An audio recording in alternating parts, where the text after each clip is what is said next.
Gear Spaceship Music Collective. This is Six Set Bro, a misguided adventure through the social fringe of the music industry.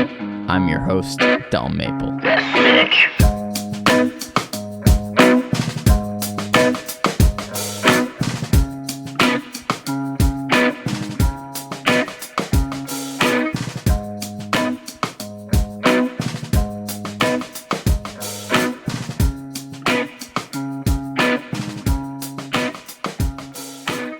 Welcome to another episode of Six Set Bro, music and entertainment podcast.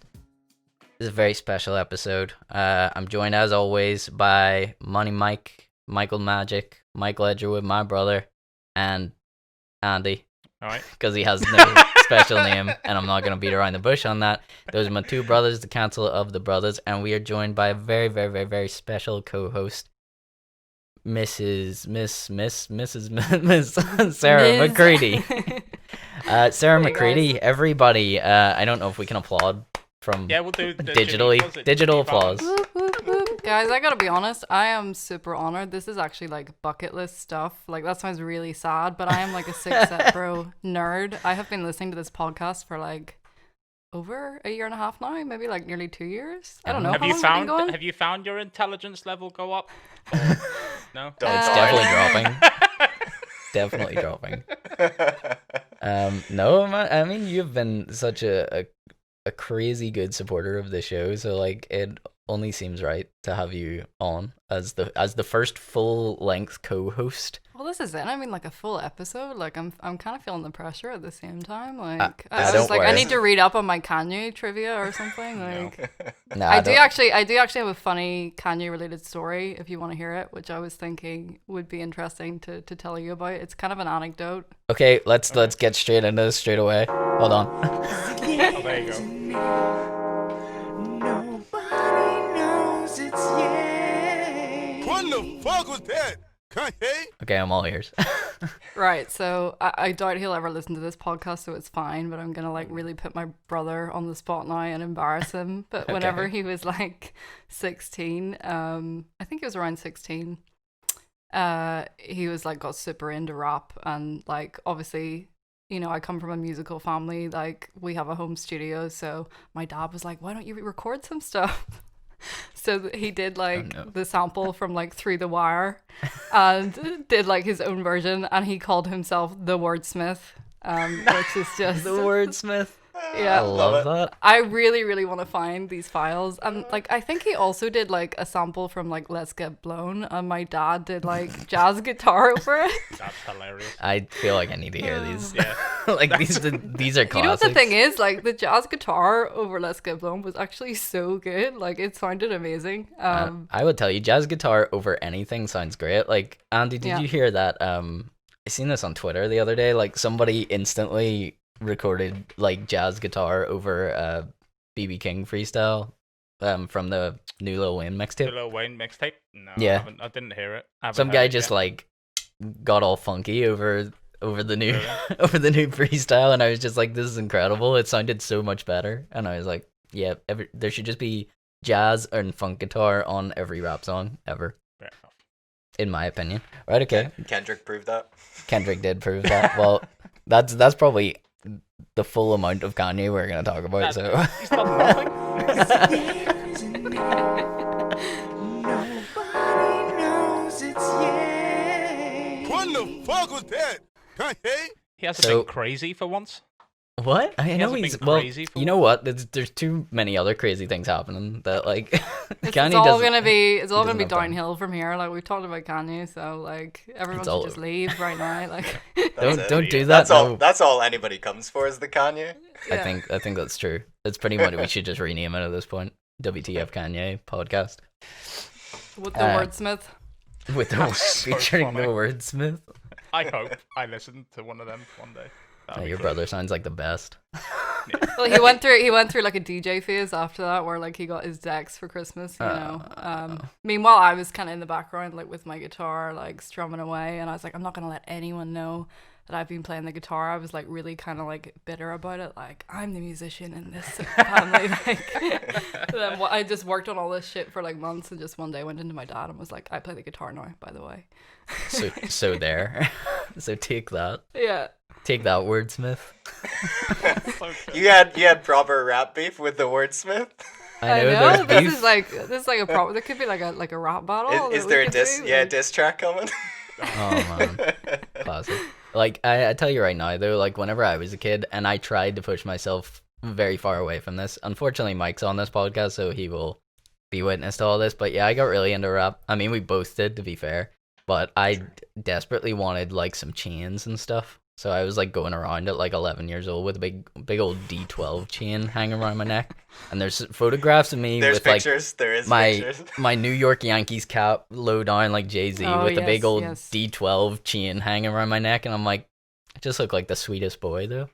I'm just like, I had it with my Avril Lavigne phase, so just where I was going to like Claire's Accessories every weekend with my friends and like getting my hair straightened, and I had like a skull and crossbones necklace and like all the wristbands and the tie, you know. I So was like cool. really committed, like.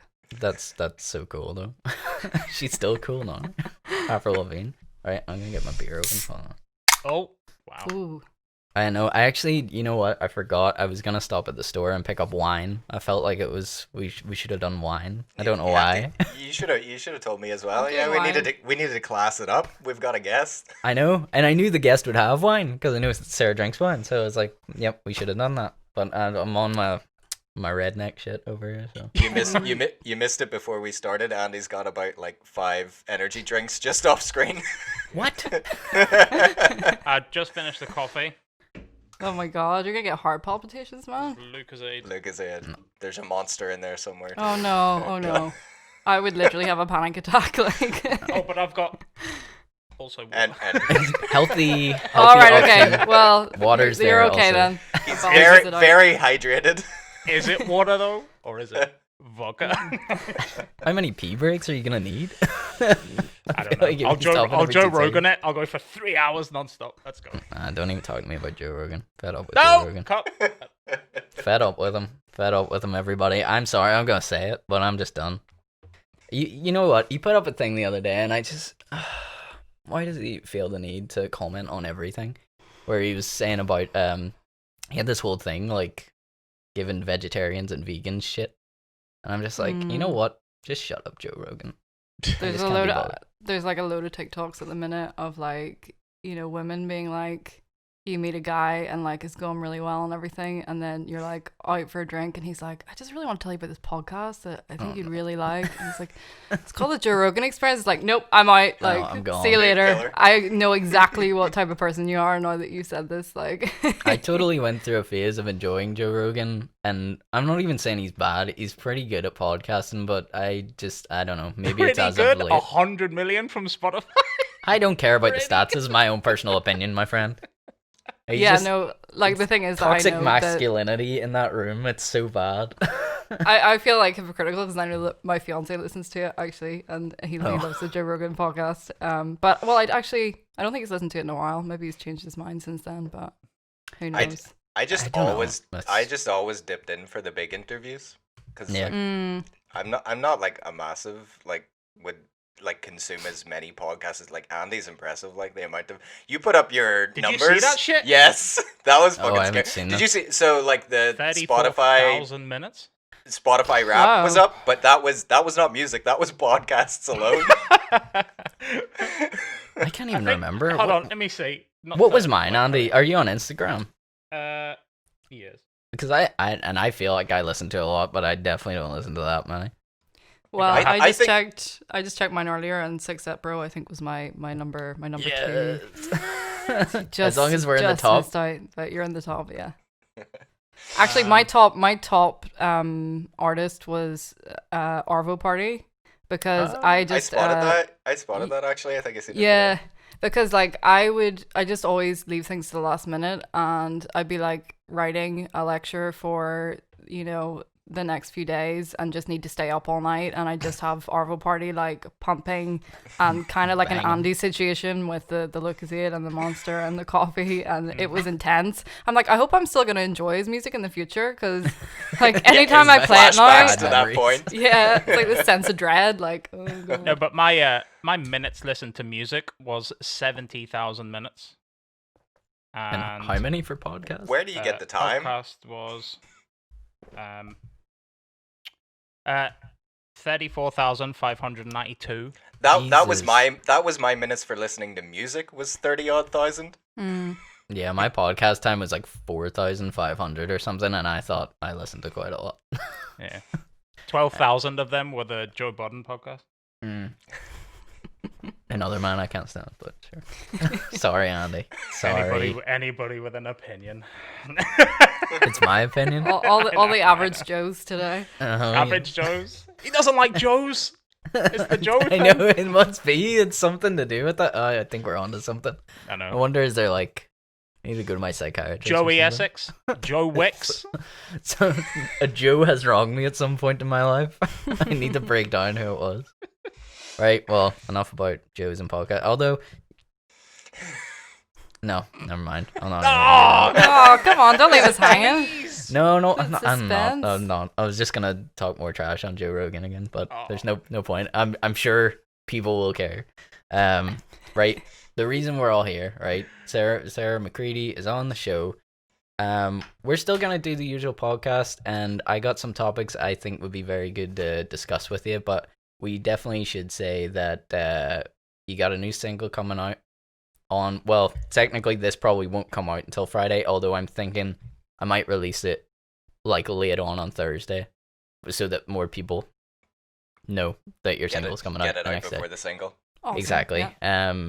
So it's called Waiting on a Train. It's coming out on Friday because it's Bandcamp Friday, which for any of our listeners that don't know, Bandcamp Friday is the first Friday of every month, and you get all the revenue from your sales on Bandcamp, which is a website, if you don't know that already.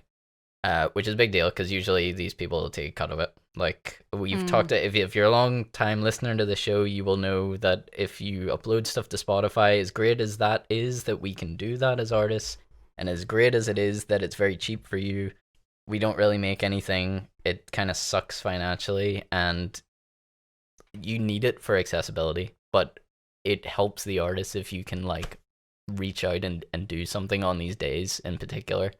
So I know that's why Sarah's got the single coming. Oh, we lost Mike on camera. Mike just I'll decides fix to it just here. like He'll dip fix out. it. He's like, I'm out. See ya. So No. I think the first thing I kind of want to ask you, Sarah, is that was this something that you thought you were gonna do? Is this more of a like Bandcamp Friday's coming up? I have this song. It's like, let's just go for it. Yeah, I didn't think I was going to do this at all. This was totally spontaneous. I get like super manic creative energy where I'm just like, I'm going to do this, I'm going to do that. Like, I find it really hard to finish things. I have like a million things going on at once.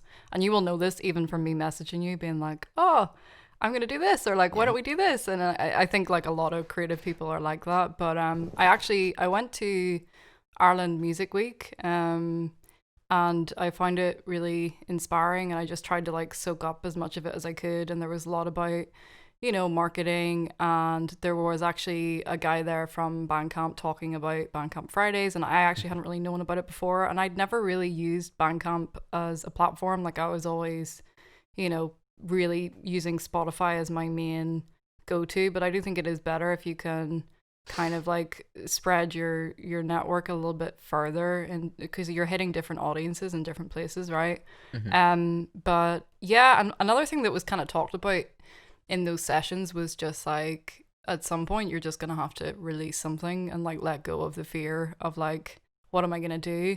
Right now I you know, I'm living by myself. I just got some new gear, like very simple kind of audio interface, but you know, it's a good sound, and this was a song that was pretty low maintenance in terms of it was just me and some guitars, and I literally recorded it in my kitchen like 2 weeks ago, and now it was on Ralph McLean's show last night. It's going to be on Eve Blair's show tonight, and I'm like, that's crazy that you can just, you know, I just decided, right, let's just do this, and there's something really nice about that, and to get such a good response from it. Like, I think I put it up on my SoundCloud initially, and that was something that I've been trying to do more recently, was just release kind of demos and bonus things. Because before I felt like everything had to be polished and I had to be like, no, this must be, totally amazing. And I was like, well, I need to stay relevant at the same time, like you need to keep releasing. And so yeah, it was totally spontaneous and organic, and it came together very quickly. And then my friend Matt McIver mixed it for me and laid down some bass, and then I sent it off for mastering with Philip Marston, who's really great. He also mastered my song City of Broken Dreams, and it was a very quick turnaround, like very, very quick. And I just, over the past maybe year, 2 years, I've been really kind of teaching myself about production and really getting into that. And I think it's just like totally honed my musicianship as well. Like, I'm really proud of the guitar work that I did on this song, actually.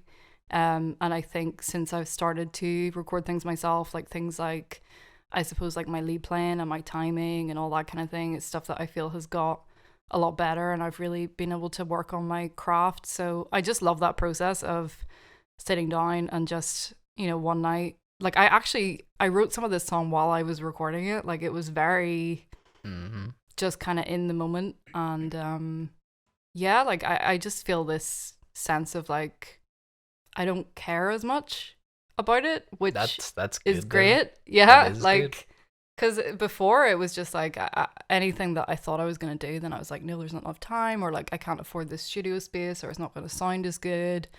And like you just have to go for it, and if you have a good feeling about something, just release it. Like, it's not, every time you release something, it's not like the world is gonna end, you know what I mean? Like, it can sometimes feel like that when you're so in your head and it means so much to you. And actually for me, like the single I put out before that, City of Broken Dreams, like I spent a lot more money on, and it didn't get the response that I particularly wanted it to. I've had loads of people be really nice about it, but in terms of the promotion and like getting it out there and the airplay and stuff, I was kind of disappointed when it wasn't picked up in certain places.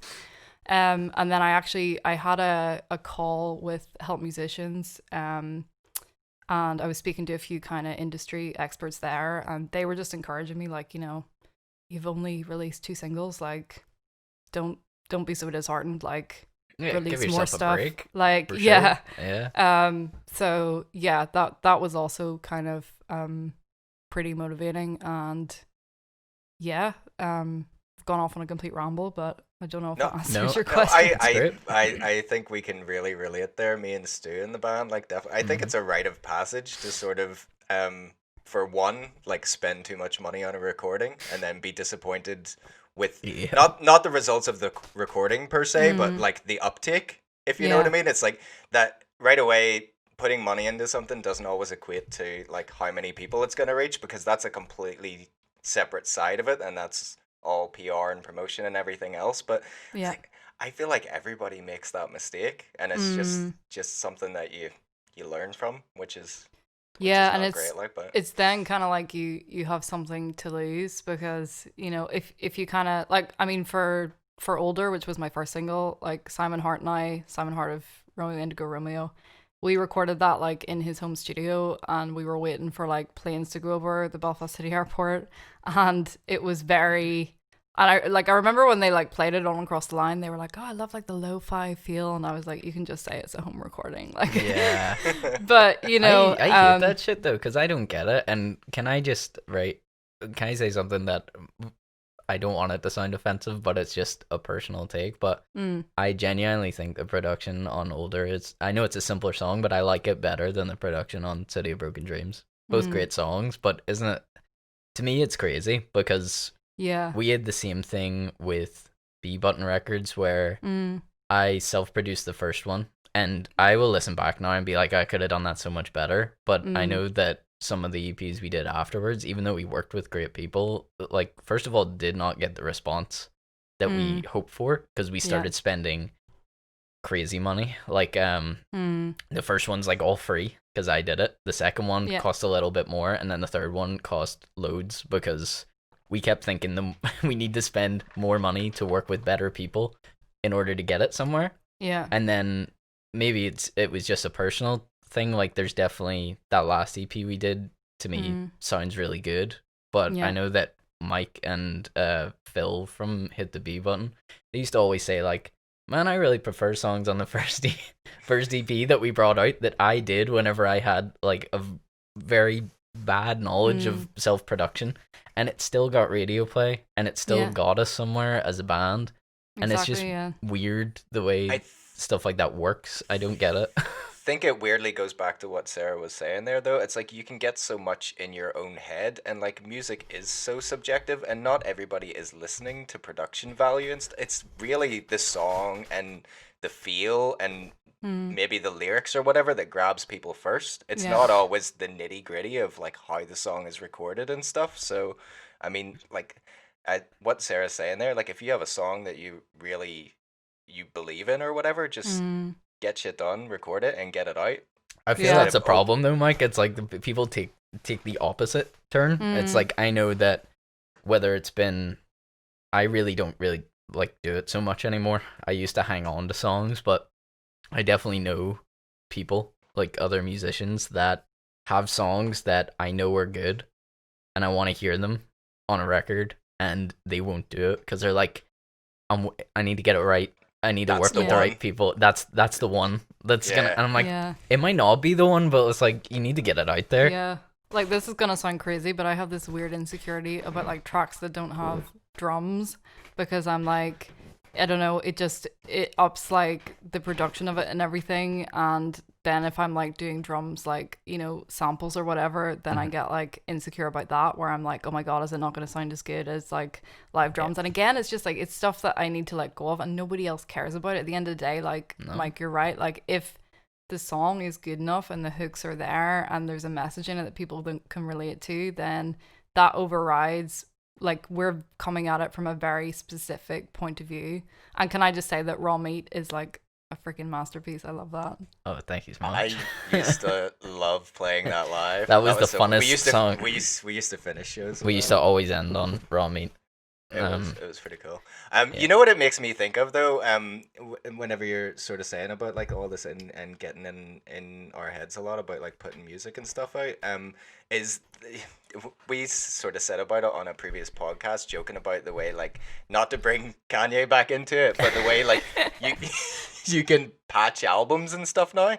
You know, if you have a song that you really like and you believe in and stuff, there's nothing to stop you putting out a version, and then whenever you have the money to record it more the way that you want to, put it out again, because not everybody's going to hear it the first time round, and the people that heard it the first time round might actually like it with more production and stuff. It's all just the fact that you got to keep pushing your own music if you believe in it, and that's... I do think as well that it kind of it ups your personal relationship with your fans if like you're more vulnerable to share. Like, I have seen such a good response since I started to release stuff on SoundCloud that probably like a year ago I would have been like, there's no way in hell I'm gonna put that out, like there's a mistake in this or whatever, and now I just put it up because I'm like, oh, you know, then it's like, if you want to listen to this, if you can, if you don't, that's fine. But it's like, it's almost like you're letting your fans like open this diary of like where you're at in the progress of what you're doing, and I think people really love that and they really connect to kind of the human element of that. So it's been like, it's just been like totally revolutionary for me in terms of how I think about the music, and it's also made me more open to like trying new things and new styles and kind of moving outside of like what I'm comfortable with.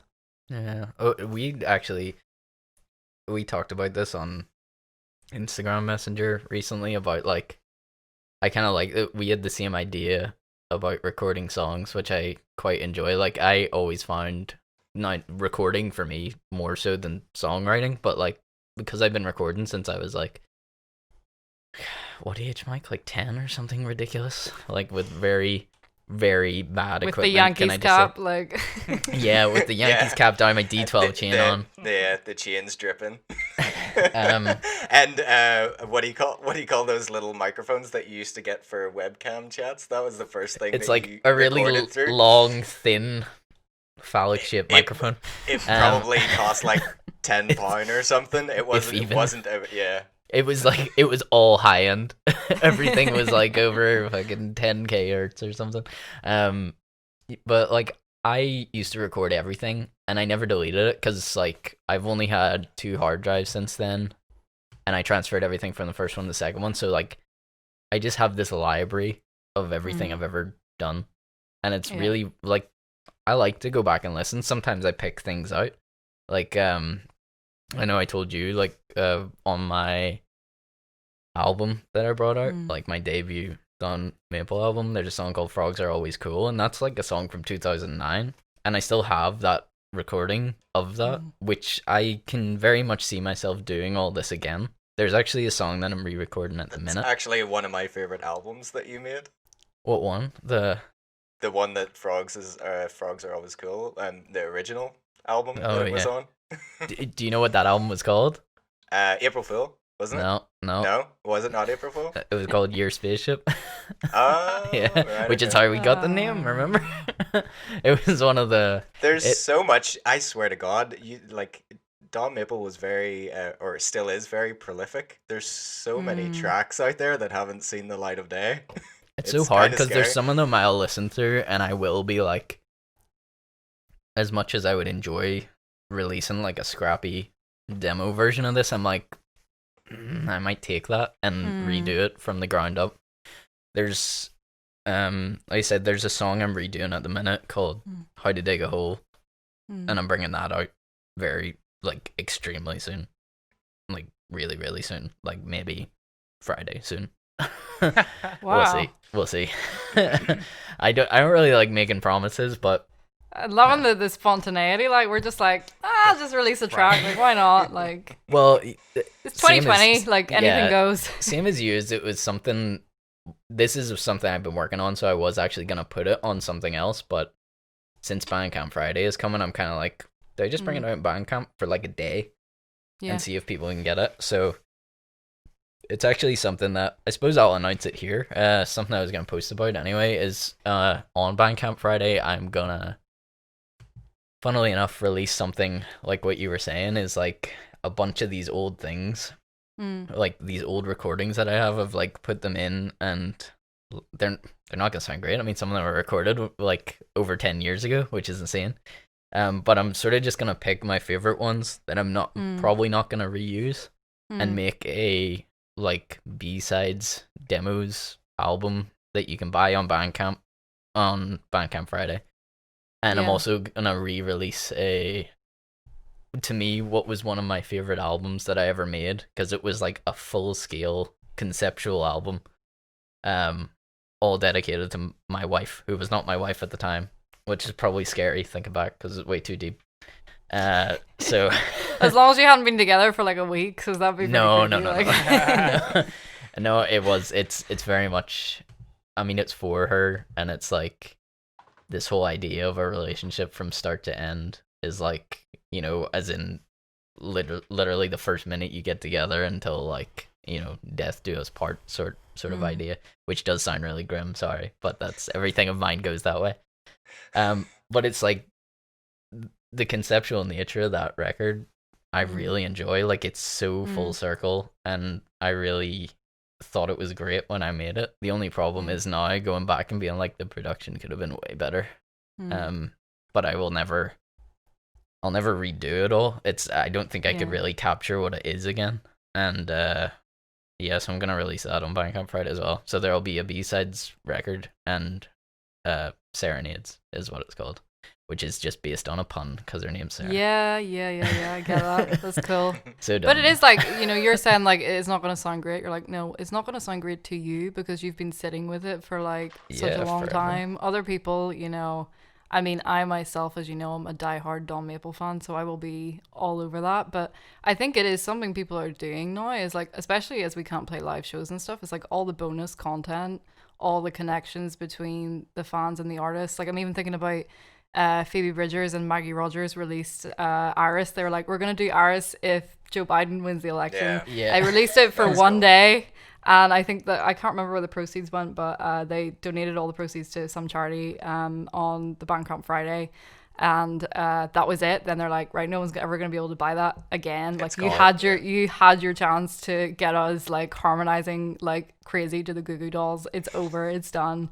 And there's Yep. something about that, like I suppose, like just how it like creates this excitement around like, okay, this is like this is your one time only, like when you get those like emails from like companies you signed up to, it's like Yeah. last time, Last it's time. Black This is the Friday, last time there will be an event. last time. DFS final sale.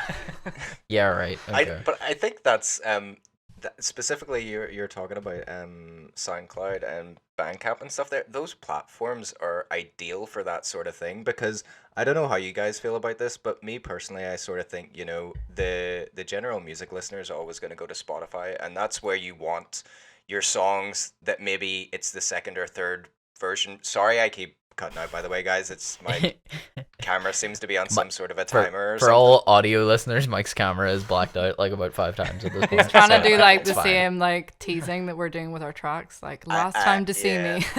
I got a new phone, so it's probably gonna keep happening. So just ignore it when it happens. But Okay. yeah, what I was gonna say, Bandcamp and SoundCloud are kind of like made for that sort of. The die-hard fans are gonna find you there. You know, the average music listener, I don't think a lot of times dips into Yeah, Bandcamp, especially to buy tracks. they or don't know what it SoundCloud. is. Yeah, They've heard of that's the thing. SoundCloud usually, but So mostly it's like- because of SoundCloud rappers who have made a name for themselves on it. But most people haven't heard of Bandcamp, which is But crazy. it's a great opportunity to kind of cultivate that fan base, that diehard fan base, or not even diehard, but like the people that are really into your music. And it's like Spotify is there, and I like because of the times that we live in, everybody needs to be on it, and that's where what I was gonna say before I cut off there. Like say you have a great song that you've maybe recorded 3 times now and you finally got the money or you've got into the studio that you wanted and it's the version you want. That to me, that's where you put that sort of stuff on Spotify because you want like great first impression. To me, that's what it has to be on Spotify. Like the profile picture and all has to look snazzy and people have to go there and like right away I'm interested sort of thing. Not so much on you don't freak out or don't worry so much about the Bandcamp and the SoundCloud because to me the people that are finding you there are the people that want to hear more and are the people that are willing to hear imperfections or probably actually want to hear the imperfections or the recording process. So yeah, like I mean, you can put out loads and loads of stuff. It's fine, but just know the platforms and use the platforms properly would probably be my sort of thoughts on it. They are the people who are there, like whenever you see people who have become famous or been really successful, they are the people, these people on SoundCloud, Bandcamp are the people who like, I remember at the very start of whoever's career and they used to like comment like back to me and whatever, like that is what we're talking about here. But I'm even thinking about like people like Biba Doobie, isn't that what you call her? Biba Doobie, yeah. Yeah, I love Biba and Doobie. so good, but like, you know, where she's come from.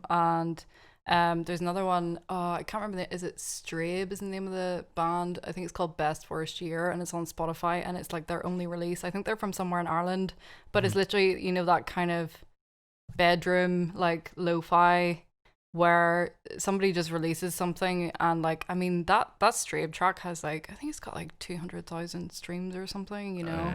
And people are like, who are these people? Like, you know, but I think it is like, it's a whole new wave of music, and the way that we look at music is like, you know, you can do these things from like your computer and you can be on GarageBand and you just have a guitar and a mic or, you know, a few samples and who knows where that's going to take you. So just go for it. Yeah, that actually, you know what, that's a great segue into an artist we wanted to talk about anyway, called Gaff. Have you heard of Gaff, Sarah? I have not heard of Gaff. Mike will have all the info up in front of him. Well, like, but I was basically I was gonna do a rundown of a couple of songs towards the end of the show, but we kind of thought maybe this would be an ideal time to sort of mention and segue into it. Gaff put out a track called All Day, and it's a really great track. I would recommend anybody going out. It's very catchy, actually. Very I really catchy, like that. Go ahead and check it out. There is a simple video on YouTube. I think he's up on Spotify as well if you want to hunt him out there too. It's kind of like 808s and like this bright sort of guitar, and it's got like really hooky lyrics that are kind of like melodic rap sort of thing.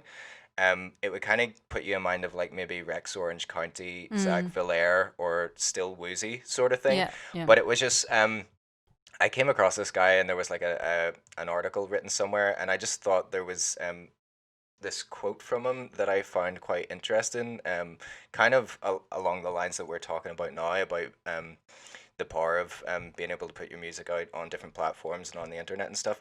He was sort of saying, I'm from the west coast of Ireland, rural Ireland in Roscommon. I'm so out of touch with any Irish music scene. I've not been in it at all.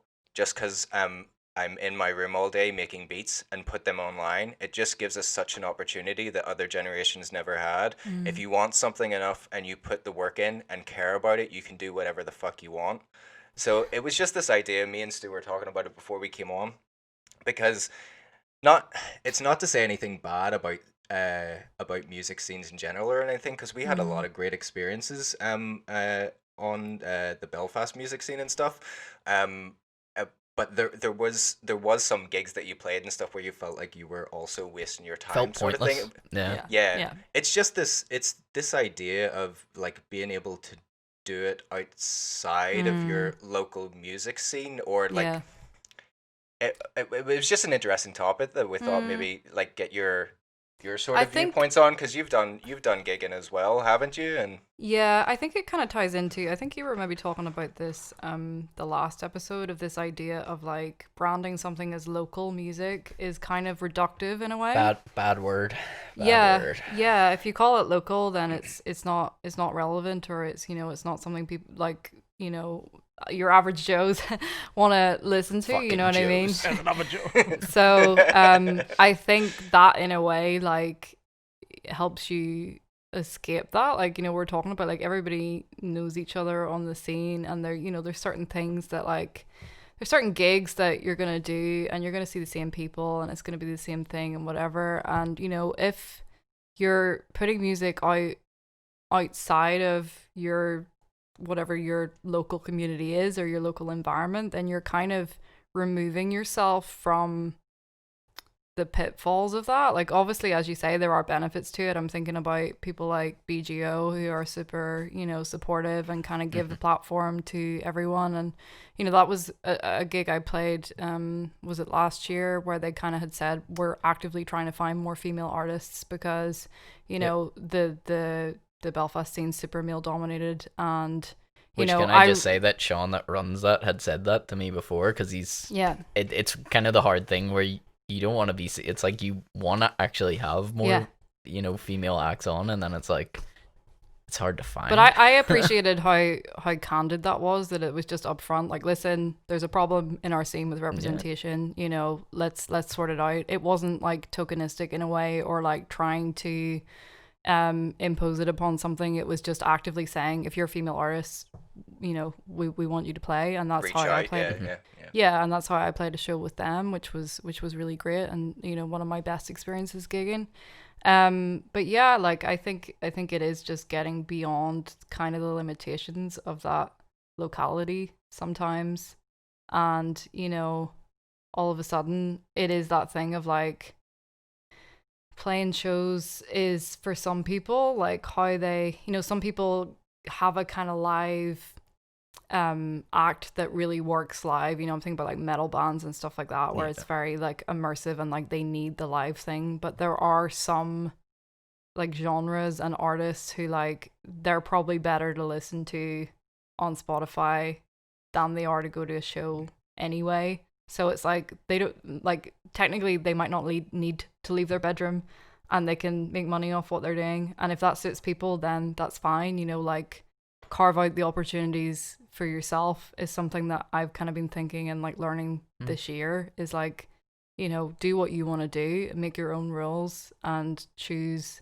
the kind of culture that you want to be in. And if you see something that you don't like, call it out and get away from it, and make your own rules. Yeah. No, I totally agree. I mean, I don't know how many, I feel I've said it on the podcast before, but I've definitely said to these guys like a million times over that I know it sounds really bad. Nobody will want this if I go to play a show somewhere, but I don't like playing gigs. I don't like doing it. What, like nerves or? Yeah, combination. The whole build up. To be honest, the only time I'm comfortable is actually once I start the show. You know, once I do that. But the whole build up, and I'm talking about the week before maybe, and I know a show's coming, and I completely ruin my week thinking about it. It's crazy bad anxiety. Worrying about you worry about if not enough people come or if too many people come. I don't know. Yeah. I feel like he was also dad about gigs before he was actually a dad too. He freaks out about like, where am I gonna park? How do I get here? All the stuff that I have to remember to bring. Fair points. I wasn't too bad about it, and then I played a show. It must be a few years ago now. But do you ever get where you just go in somewhere and like I was meant to do a sound check, and the guys doing the sound check like basically. They didn't give me the proper sound check that I needed. They were just kind of like, oh, that's fine, whatever. We'll do a line check. And then so I had kind of set up in a way that I wanted to set up, and then whenever I actually came on, the setup that I wanted or asked for wasn't there, and all of a sudden it's that weird thing of like you're playing an acoustic guitar and you're on this like bar stool and you can't move and the mic's not where it needs to be, and you totally freeze up and you're like, oh my god, like I cannot cope. And that like really made me then after that I had this real fear of like, because like nothing went wrong, it was just the whole time I felt uncomfortable. I felt like I had no space to move, and it totally like limited me in how I was just expressing myself. So that's one thing I've loved about doing the live streams from home is like I'm in the setup. Yeah. I'm in the setup that I'm used to, and I'm in control, and like I'm the one who's controlling the sound and whatever. So like that's fine, and it's nice. But like it is like I always see these funny memes about like me playing. I think I saw one that was like me playing guitar in my room, and it's a picture of like Henry Cavill from The Witcher, and then it's like me playing guitar in public, and it's like Ross with the leather pants. Yeah, Friends. I've seen that. I was like, yeah, this is so true, because it is just like that. I don't know. I mean, I think it's like if you have any kind of anxiety as well, it's just like, ugh. Yeah, it's I don't bode well there. Like I'm so much more comfortable like releasing music and just putting it up everywhere. Like it's kind of always been my I guess skill, is like I remember from being really young, and even like Adam Weston, who is Sasha now, plays in Sasha, should I say. He is Sasha, that's his band name. He used to always say like how quickly I can write and put songs out is crazy, and I was like, yeah, but I don't know if that's a good thing. It feels like a bad thing.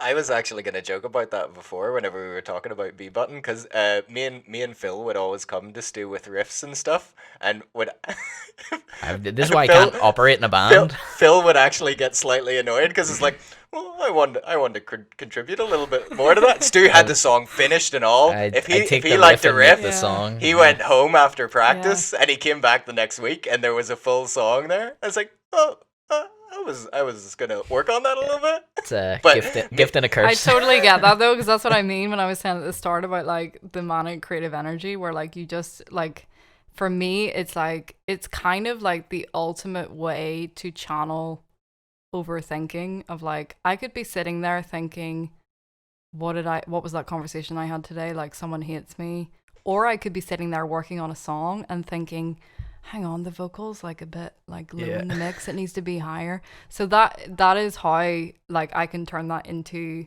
a positive, I guess, productive. Like obsessive compulsion over something that is actually gonna be positive and productive for you. Yeah, me and Andy play PlayStation. You guys mix. I know.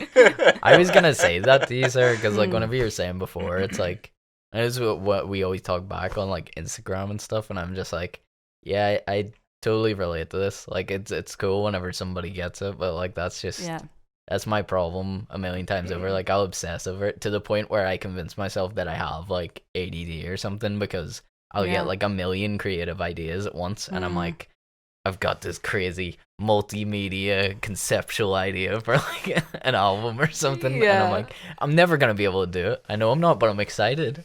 And I'm like it's sitting there thinking that I'm like freaking carrying Homeland or something. I've got like the like whiteboard behind me, or like it's like the Always Sunny thing, like Yeah, like, the Pepe Sylvia. Yeah. But I know, I'm always there, and then sometimes it's just like the most random thing, like this thing that I'm doing on Friday with the Bandcamp Friday is something that literally popped into my head sort of at the start of the week, whenever I was revisiting older songs, because I'm working on this, you know, redone version of How to Dig a Hole, which was such an old. It was actually a song that I think got us our first gig as B-Button. Weirdly, it was so funny. it was my song, and I released it solo, like as a solo thing just on YouTube, and then Taylor Johnson from Brand New Friend was putting on shows at the time before he was in Brand New Friend, and he heard that song and expected it to be like that. B-Button. So he's like, "Yeah, I want to get your band on." I was like, "That's awesome," because I thought he'd heard our band's music, but he had actually heard How to Dig a Hole. Okay. And I was like, "We were so not that," because it's like kind of like a rustic country type. I don't even know if it's country, alternative country type thing. Are you sticking with that kind of genre, or are you like kind of amalgamating it with other things a bit more, or? No, I really haven't changed it. Like okay, yeah. I actually went back and like there's some of the stuff in the mix is actually from the original recording that I've just produced better, and then I've re-recorded stuff, especially the vocals was like the main thing. It was like I could sing it better now. But that's something that I love about your music is, you know, there's a lot of different genres in there, and there's a lot of different ways to interpret that, you know, like, and I think it's actually something that is difficult to kind of, I don't want to say market, but, you know, whenever I was speaking to these guys from Help Musicians, they were saying to me like, do you know what your sound is? Have you figured out what your sound is? And I'm kind of going, well, what if my sound is, you know, multifaceted? What if I don't want to be in one genre box, because I don't, and you know, you can compare yourself to other people like till the cows come home, but at the end of the day, like you know, you might have different things with like different releases, and I think like you're kind of the same, where there's a clear distinct idea in like what you're doing, but that can like change like between each release. It's not a monolithic sound, and that to me is great music, where people surprise you and they do things that like break the mold of what's gone before. Like you don't want to be like, oh, I sound like this person. You want to be like, I sound like Don Maple, you know? Yeah, but which is what you hope you put across, but unfortunately it is a negative. I'm sure that's what Mike's gonna say, but we had the same advice as basically marketing people hate artists because we can't be like, oh, it's this. Like they need it to be taglined. If we had like oh, sorry, go ahead. I was just going to say, if we had like PR people and we run labels and we were like, hey guys, I'm going to release this song on Friday, they'd be like, no, you're not. It actually, it's something that Taylor Swift said in the Long Pond sessions. She was like, because it's like she hadn't told anyone she was going to release Folklore. So I'm like, is this a thing of 2020, like spontaneity? Because it's like, nobody cares, just put something out there. Where she rang the label and she was like, so I kind of have this album and I think I might put it out, and they were just like, here, Taylor Swift, do whatever you want. So that's the dream. Anyway, sorry, Mike, go on.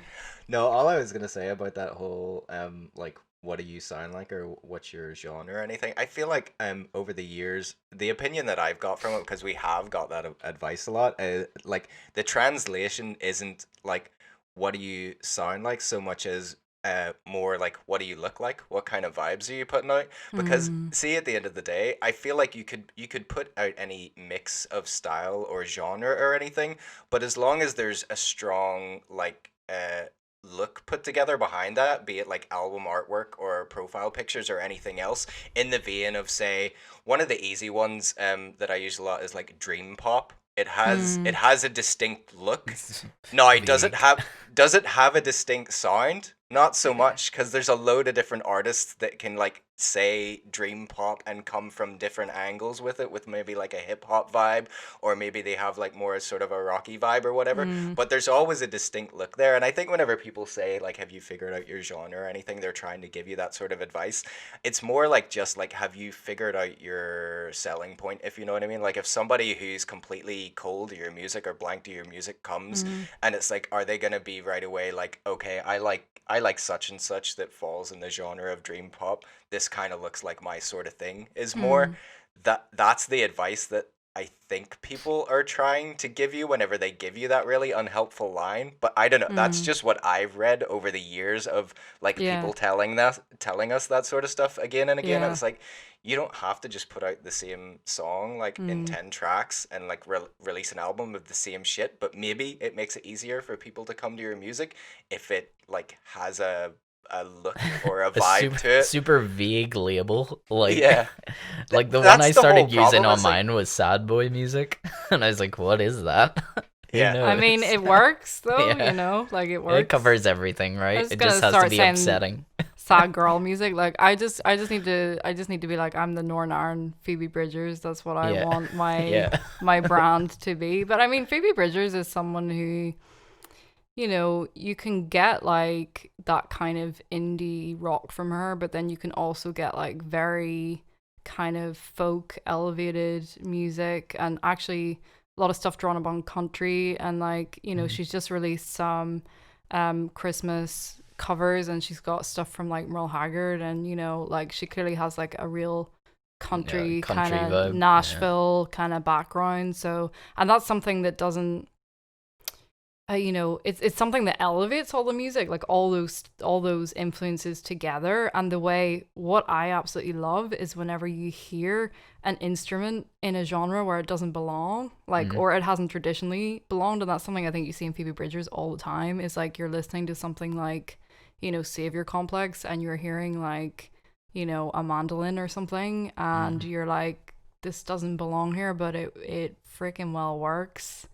Or you get to like the end of I Know the End, and it goes like full like metal kind of.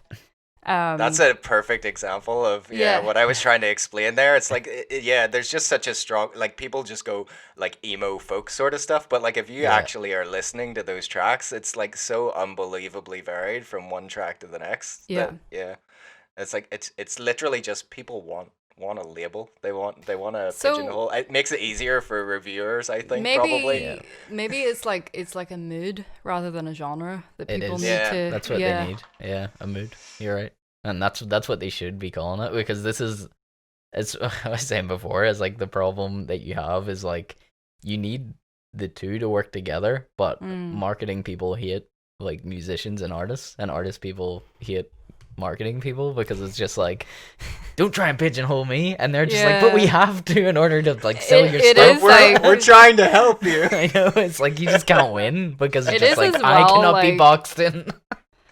I freaking hate that stuff, I'm not gonna lie. Like anytime I put a post on Instagram and I'm like, hey guys, like I freaking hate myself, but will you please like look at this link? Like I hate the mark. Like it would be so nice if somebody else could just do that for you. Like, yeah, wouldn't it be great if you had like PR people? I think that every day, and I like keep trying to come up with ways to like PR myself, and it's just like it's the worst, and you just feel like an ultimate sellout. I feel like if you know the game, then you can see the stuff that's like very superficial, and like it makes you cringe. You're like flicking through your Instagram feed and you're like, oh my god, like all the spaces between the letters and the cryptic, like I do it all the time. Yep. I have to. It's like, how do you get I your wasn't post to stand thinking out? about you as an example. Oh, don't worry. I mean, if you want some tips, you go on Small Caps Generator, which is gonna give you some funky fonts that nobody else has on Facebook, but you can copy and paste them into there, and then you'll really stand out, and people will be like, that's a weird font, never seen that before, and then before you know it, they're listening to your song by mistake. But it is like, the devious means that you have to go to just to get people to listen to your friggin' song. Actually horrible. It reeks. Like it does reek. I hate the disingenuousness of it all. Like I don't know, I find it really hard to play that game. But yeah, I don't know. Andy, Yo. As a listener, Yep. can I just say, are you ever scrolling through Facebook and see something with different fonts and think, oh, Well, sure. Remember I showed you Cam Newton, the Patriots quarterback? He does all that funky fonts, and Does that he? Yeah. drags you to his like profile, and you're like, oh, what's this guy got to say? do you Like, find it works? it's Yeah. just- Or is it just because it's Cam Newton? because it's his character. If it fits with the character, then I'm like, all right, like you were saying, that's genuine. That's him. Mm. Now, I get it as a promotional thing. That works perfectly with the spaces and all. But if you're doing it in just everyday life, it's like, hey, what are you doing? You know, Yeah. why are you putting that much effort into Yeah, normal you want life? it to be Who for are something. you? You know. BT Dubs NFL wise, the Broncos had to play with no quarterbacks. I know they could have signed me up anyway. I would Oh, have. coronavirus went mad in the NFL, and I they know. literally couldn't play a quarterback, and they lost so badly, Yeah. so badly, because they had to play people that aren't quarterbacks in the I know. quarterback position. It's so funny. Just This is that. like Not. making me think of John O'Shea when he had to go in the Nets, like for United, like whenever that was. Oh man. Just a question about the whole coronavirus quarantine thing. Going back to when you were talking about doing songs in your kitchen and all that stuff, and then promoting online. Yeah. Has this, as much of a bad situation as this is, has this helped you find the internet in a positive and to push your stuff out quicker? And do you think you'll be, even if everything goes back to like live gigs and stuff, do you think you'll be doing that type of stuff more than going to live gigs? That's a big question, man. Yeah, that's a big question. I have to say, I have never written more than I have in 2020. I have written so much. I've been so prolific. Like before, I feel like I was the kind of person who wrote like one good song every 6 months. I wrote a load of songs in between, but I have a pretty good understanding myself of like, okay, this is hitting what it needs to be hitting or it's not. And sometimes then kind of fragments of things become other things. And that's actually with Waiting on a Train. It was a riff that I have been playing for years. Like, you know, you just have something that you play. And then I was just playing it in the kitchen that night. And then I kind of added layers of other guitars over it. And it just started to sound really nice. And I was thinking about people like Anthony Toner, who is a local artist, obviously, who I absolutely love, but is obviously miles away from someone like Phoebe Bridgers. So again, you see the sort of spectrum of what I like there. But yeah, like for me, it's been super positive from an artist standpoint. Like I'm not gonna lie, like I was very low at the start of the year, and for me, the writing was what kept me going. It's the thing of like, you know, like we've talked about this, like it's like, you know, journaling is how you make sense of your life and the things that are going on around you. And for me, it was like kind of transformative in that sense. And I think it has been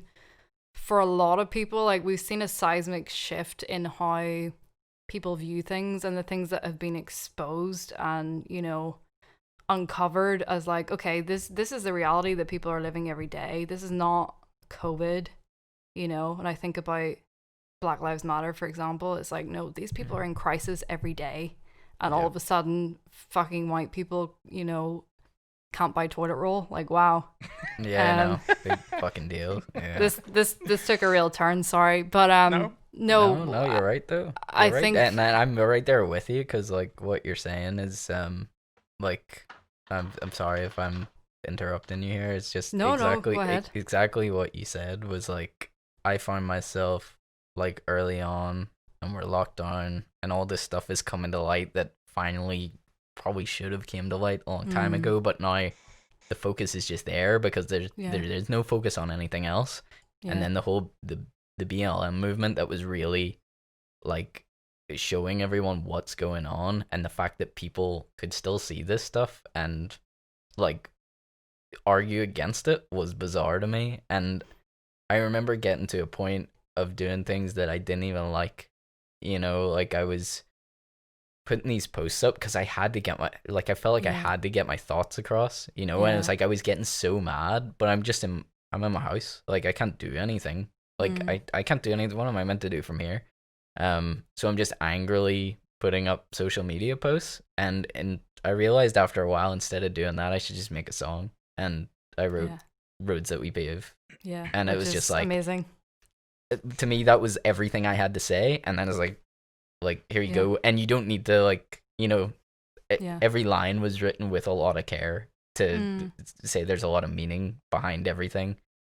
And it's like, if you don't get it, then you know what, you're not meant to hear it. Like, that's sort of the attitude, and it made me feel better because I'm like, it just will push everybody out that doesn't need to hear this, and it's like everybody else who cares and wants to figure it out, then go for it, you know. That's an amazing song. I really love that song. Thank you. Like I am an academic by day, a musician by night. Yeah. So I am involved in, like, I work in an American context, so I'm involved in a lot of events to try and sort of promote these issues. I'm organizing an event about Frederick Douglass, who was an abolitionist and a really big influence in terms. He came to Ireland in like the 18th century, and he said when he came to Ireland that, you know, he felt like he could breathe his first breath, that he was treated like a human being after being kind of in slavery. But it's something that is tying in with a lot of my music now as well. We're collaborating with some musicians for the project, and we're trying to use it as kind of a jumping off point for bigger debates about multiculturalism in Ireland, about kind of how people don't understand how rife racism is here. Like, people think this happens in America, this is a million miles away from me. It's not. So that's something that, like, you know, I try to tie, I suppose, all of what I do in together. But I guess, like, you know, what I was getting at was, like, in terms of the music, like, I think sometimes people struggle with this idea of like a trauma Olympics of, like, you know, oh, well, if I'm suffering, then, you know, I'm not suffering as much as other people. And whenever you have music, you have a way to kind of articulate things, like, clearly from your own unique experience that is not undermining anyone else because it's unique to you. So you have a way to be like, this is how I feel. If you want to, as you say, like, you know, like with Rose We Pave, like, if you want to tune into that, great. If you don't, fine. Doesn't matter. But like, unfortunately, some people have their heels digged in so far. It's like, you know, they will never budge, and it is almost wasted breath. But then you feel like a hypocrite to say it's wasted breath. It's like, but if you're gonna constantly debate someone that has no, like, they're just not gonna move or budge on the issue, then it really is a waste of your time, because they've made their mind up a long time ago and they're never gonna move. Whereas you need those people that are willing to open themselves up to new ideas. Yeah. That's I think, what you hope through art. I think I kind of strayed quite far from what Andy was asking, maybe. Well, I mean, it is connected, but in terms of, like, live gigs, I just don't know where that's going to go in the future. I've always found it quite difficult to get gigs, if I'm honest with you. And I think that's partially because, you know, a lot of people, I think particularly female artists, unless you have a community of male instrumentalists around you, it's very difficult to get a band. You need to be calling in favors. It needs to be people who, you know, you're like, okay, well, I sang backing vocals for you on this, so, you know, will you play this gig or whatever? And so most of the gigs I've done have been on my own, and I automatically feel insecure about that, because then I'm like, well, it's just me and my guitar. And especially then if I've recorded tracks, because then I know how the track sounds, and if it doesn't sound the way that it does in the record, then that makes me more, like, nervous or whatever. So, and then that also means that, you know, I'm kind of the warm-up act, because it's me and my guitar, and it's not which a band. is not fair, can I just say. Automatically putting the acoustic act as the warm-up, which I know certain people were trying to change, because it's not correct at all. Like, it's just not right. You know, I went to see Shaggy Graves before he even done his full band album, and it was just him, and it was just like, yeah, that's awesome. Like, that's what I came to see. That, of course, he's the main act. That's like, I don't know. Even whenever he because I went to see him whenever he done the full band album, but even whenever he done that, I was saying to you, he had the show all laid out, so he knew, like, I mean, people came to Shaky Graves because of that first album, him doing all that sort of stuff on his own, and he knew that that was kind of the live show that people wanted. It was so well laid out in that it started with just him and a couple of songs from the early album, and then eventually the band members came out, and it just got so much bigger. The show got so much bigger, but then it finished again with just him. And he, like, I mean, he know, like, as you say, there's no reason full band equals headliner. You know what I mean? There's like just a person and a guitar could definitely like hold an audience, and sometimes it's more special. You know what I mean? There's so many people who can. Like, I'm thinking like specifically in my head right now of Aaron and Wine, right? Like, you know, that's somebody who you could go to a show and just watch Sam Beam and his guitar and be very contented the whole time. But like it also means that then you're pigeonholed into like, oh, this is an acoustic artist because it's them and their guitar, and I'm like, no, I don't know anyone who plays the drums, and I can't afford to pay a band. Every coffee house playlist you'll make though, right? That's all that matters. And like once I make it to like Starbucks and Bangor, like that's me. That's the peak of like everything. Sarah, if you ever move back to Belfast, we'll make a band. It's fine. Oh yeah, so can I get that in writing? Yeah, because I think I've said this to my wife as well. I'm just like, I think me and Sarah would make a pretty good band, to be honest. Cause I feel like we get the same thing.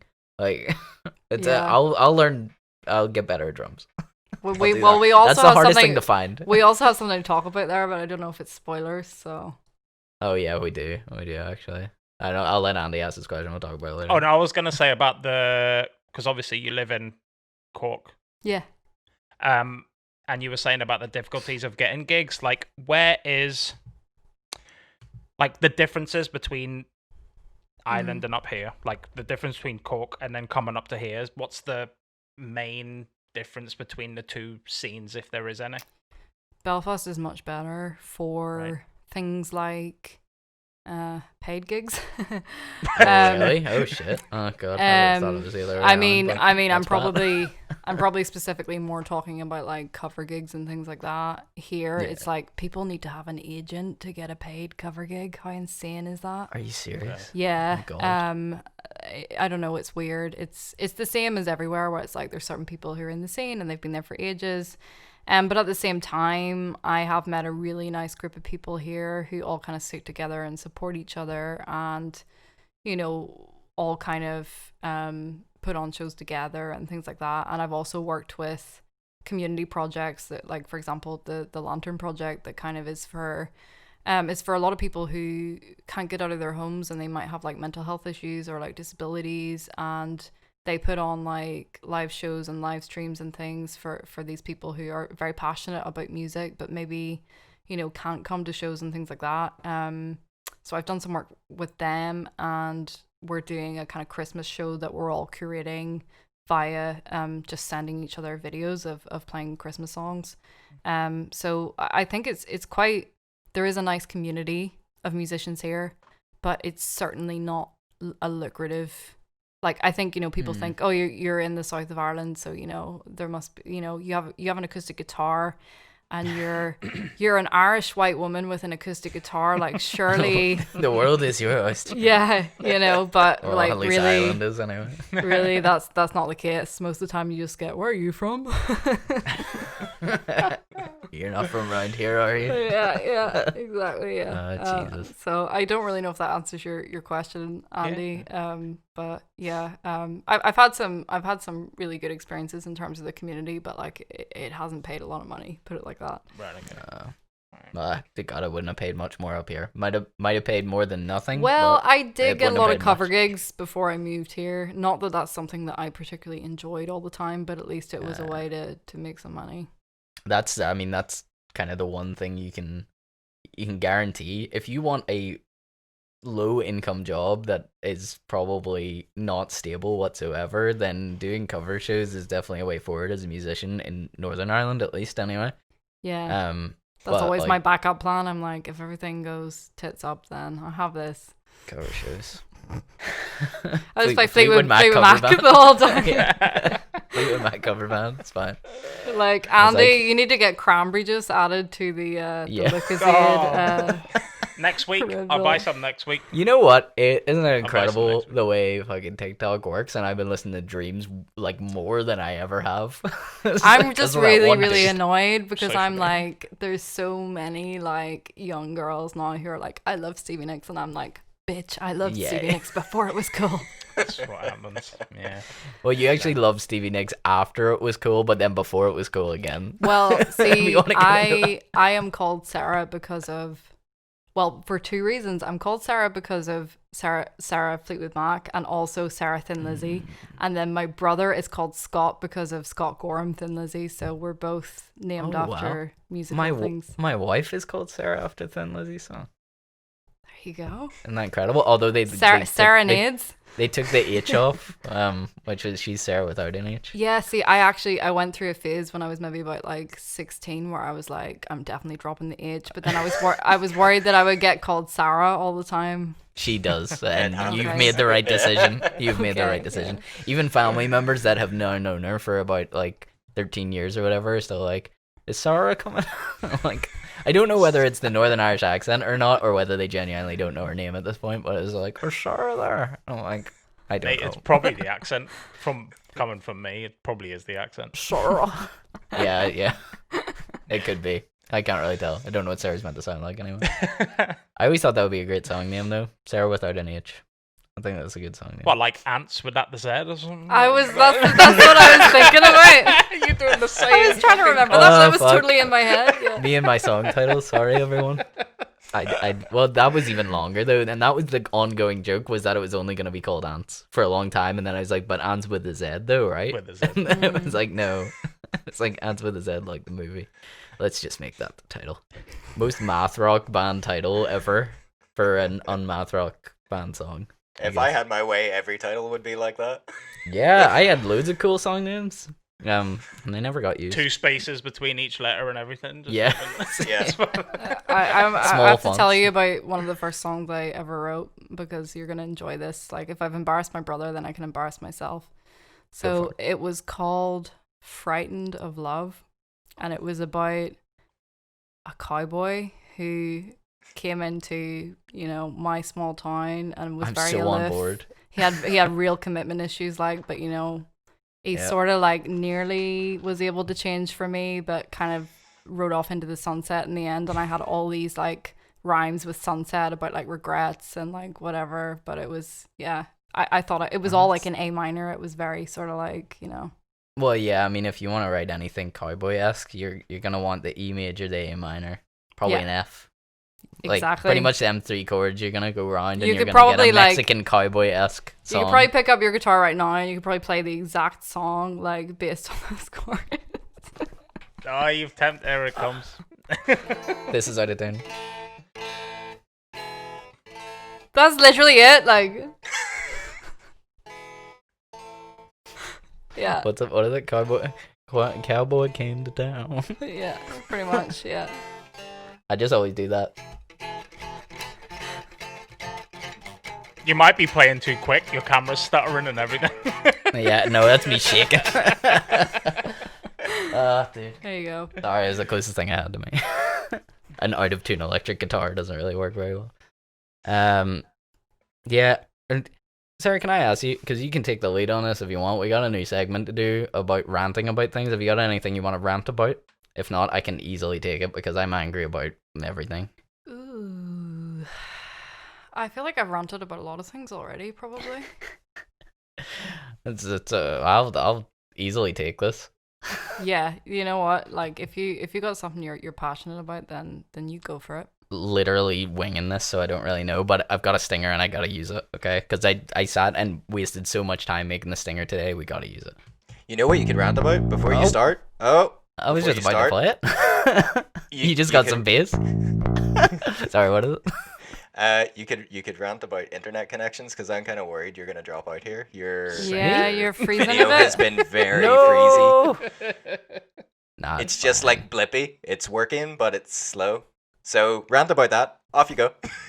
Sarah, are you on the internet? Sarah without an H. Get off your internet. Your internet? What am I? I'm so dad. I have a random. Time to get real mad. Time to talk shit about the things we can't stand. Ain't nobody out there's getting a pass. Smart enough, dumbass. Yep. Yeehaw! We were actually meant to use this at the start of the show. I just want to say, like, if you wanna use the "Frightened to Love" song for your new theme tune, like, you're very welcome to. Is it pretty close to that? Was it? Yeah. I was gonna say the country theme just got me straight into this. You know what? People stop making monoliths and putting them in random places. Yeah. I'm done with that That's a thing. because it's just starting to fucking freak me out the more that you do it. What was there one in Utah and now there's one in Russia? Yep. Stop it.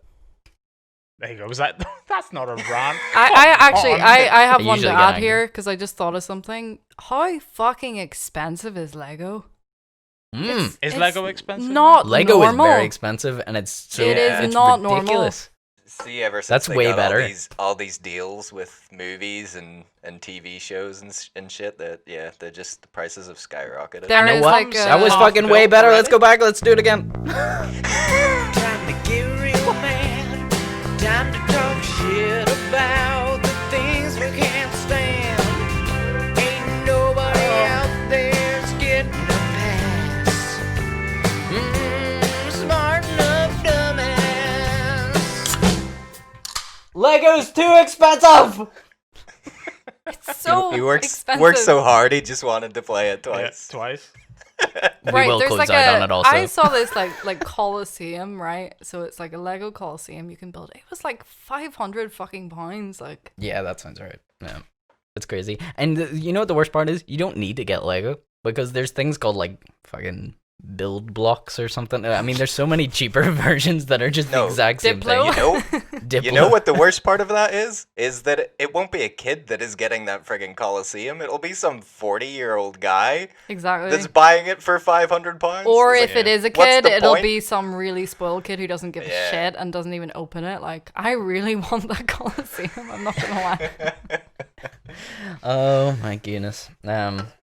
Yeah. So fucking Lego.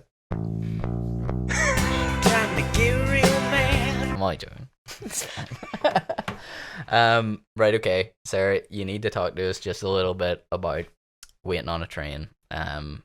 Your song that is gonna be out. I have no idea what day I release this. I'm probably gonna release it tomorrow now, so it'll probably be Thursday. So this Friday, Waiting on a Train's coming out. Yep. Can you tell us a little bit about it? I am gonna also try and fix my camera while you're telling us about it because I'm frozen and I look like I'm in pain. You are That you're looks a hilarious. freezer. I'm not That should sure be the front what level of freezer you are. If you're like the kind of elite freezer who kills Krillin, or if you're like an older freezer. I'm not sure. This is incredible. You know, the references. Frieza when Frieza has the wine and kind of like. I also wondered if like Frieza was transgender. Like I could never really. I was convinced. Yeah, I mean, I definitely think so. Also, what do you call it? Him from the Powerpuff Girls. Oh my god, so fucking Totally. scary. I had so many nightmares about him. Like Did a there was lot of things for transgender people though, right? I like- think. demonization, but there was an episode with Bubbles where like him stole Octi, which was like her little octopus that she kept with her, and that I had nightmares about that for weeks. Like I remember specifically one scene with him in the bath. And it's like it's his Yeah, leg like I comes actually dripping remember out that. of the water, and it's so everything that he says has pre-verb on it. The whole thing's Yeah. terrifying. you know what though? There's actually so much about that era of Cartoon Network that was so dark. Like you remember Courage the I know. Cowardly Dog? Yeah, man, it's fucking terrifying. I So still have it. scary. I have like the first couple of seasons on my hard drive, and it's spooky as hell. And Cow and it's- Chicken. Like Cow how and weird. Yeah, Chicken the was gonna devil. be mine. Yeah.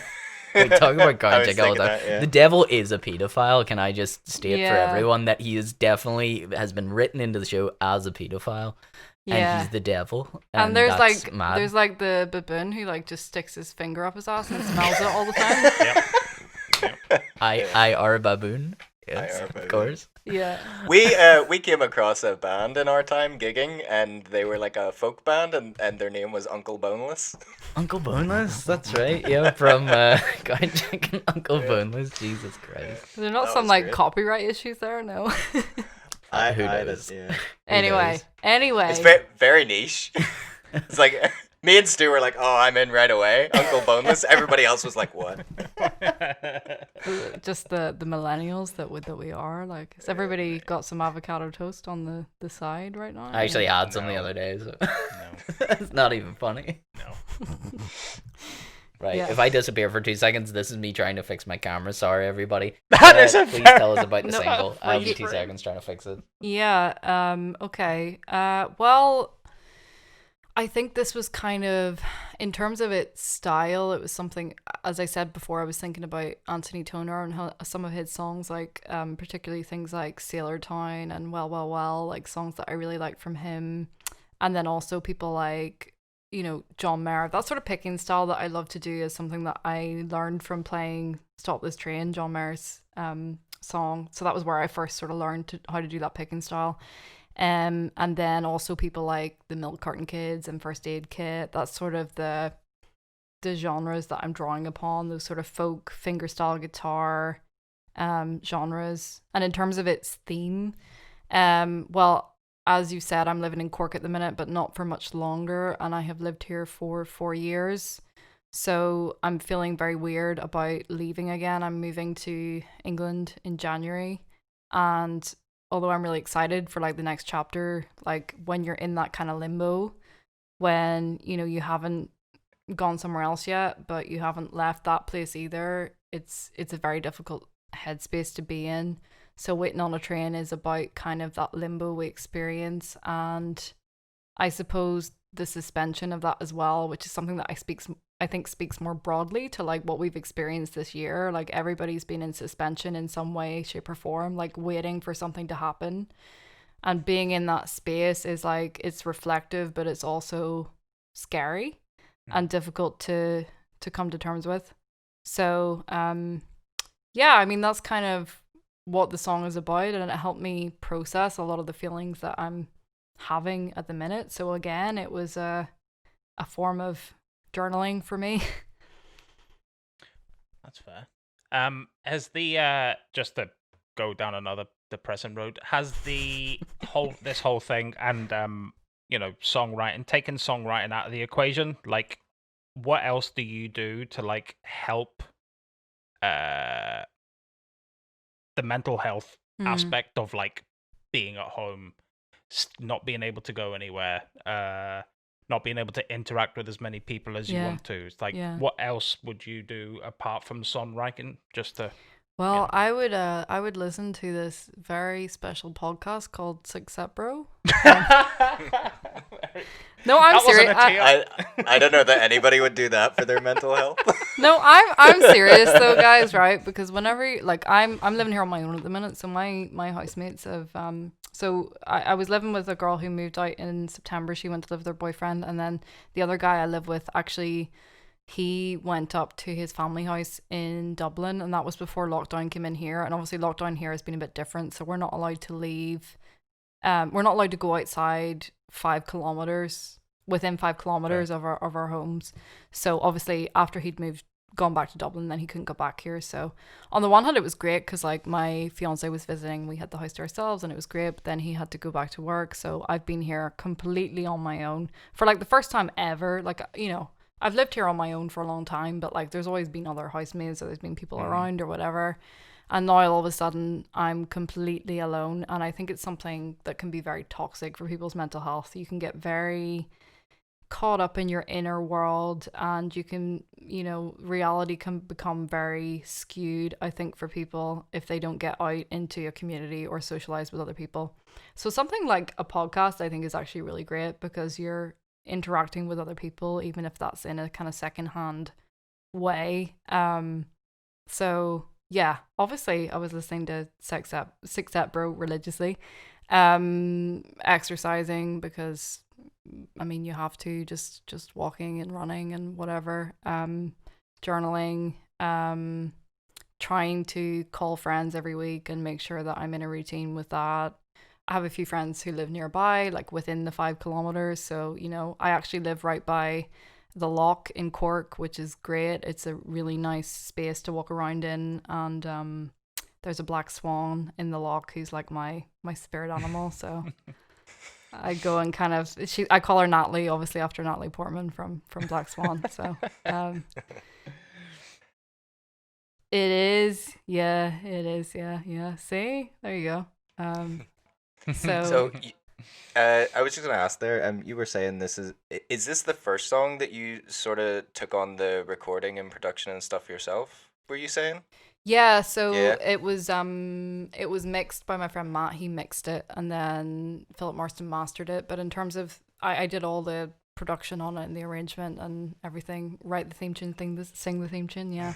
So How did you find that? Because the reason I'm asking is because Stu will tell you, like, I always find comfort in being in a band atmosphere, and I was always that guy where it's like, you know, I can just kind of do riffs. I can't really like put a song together from start to finish or whatever. Yeah. And then through lockdown, it was just something that I wanted to learn myself, like learn recording software and stuff. So I sat down and I started like muddling through and stuff. But it's a very different skill set from playing a live show or like going into a band practice room or whatever. I was just interested in like how easy did you slide into that side of things, or were you like me personally? I find myself wasting a lot of time trying to learn like a recording software like a DAW or whatever, and it's like I have certain ideas that I want to get down, but I've just wasted an hour and a half watching YouTube videos on how to do some shit with delay or something, and it's you just go down this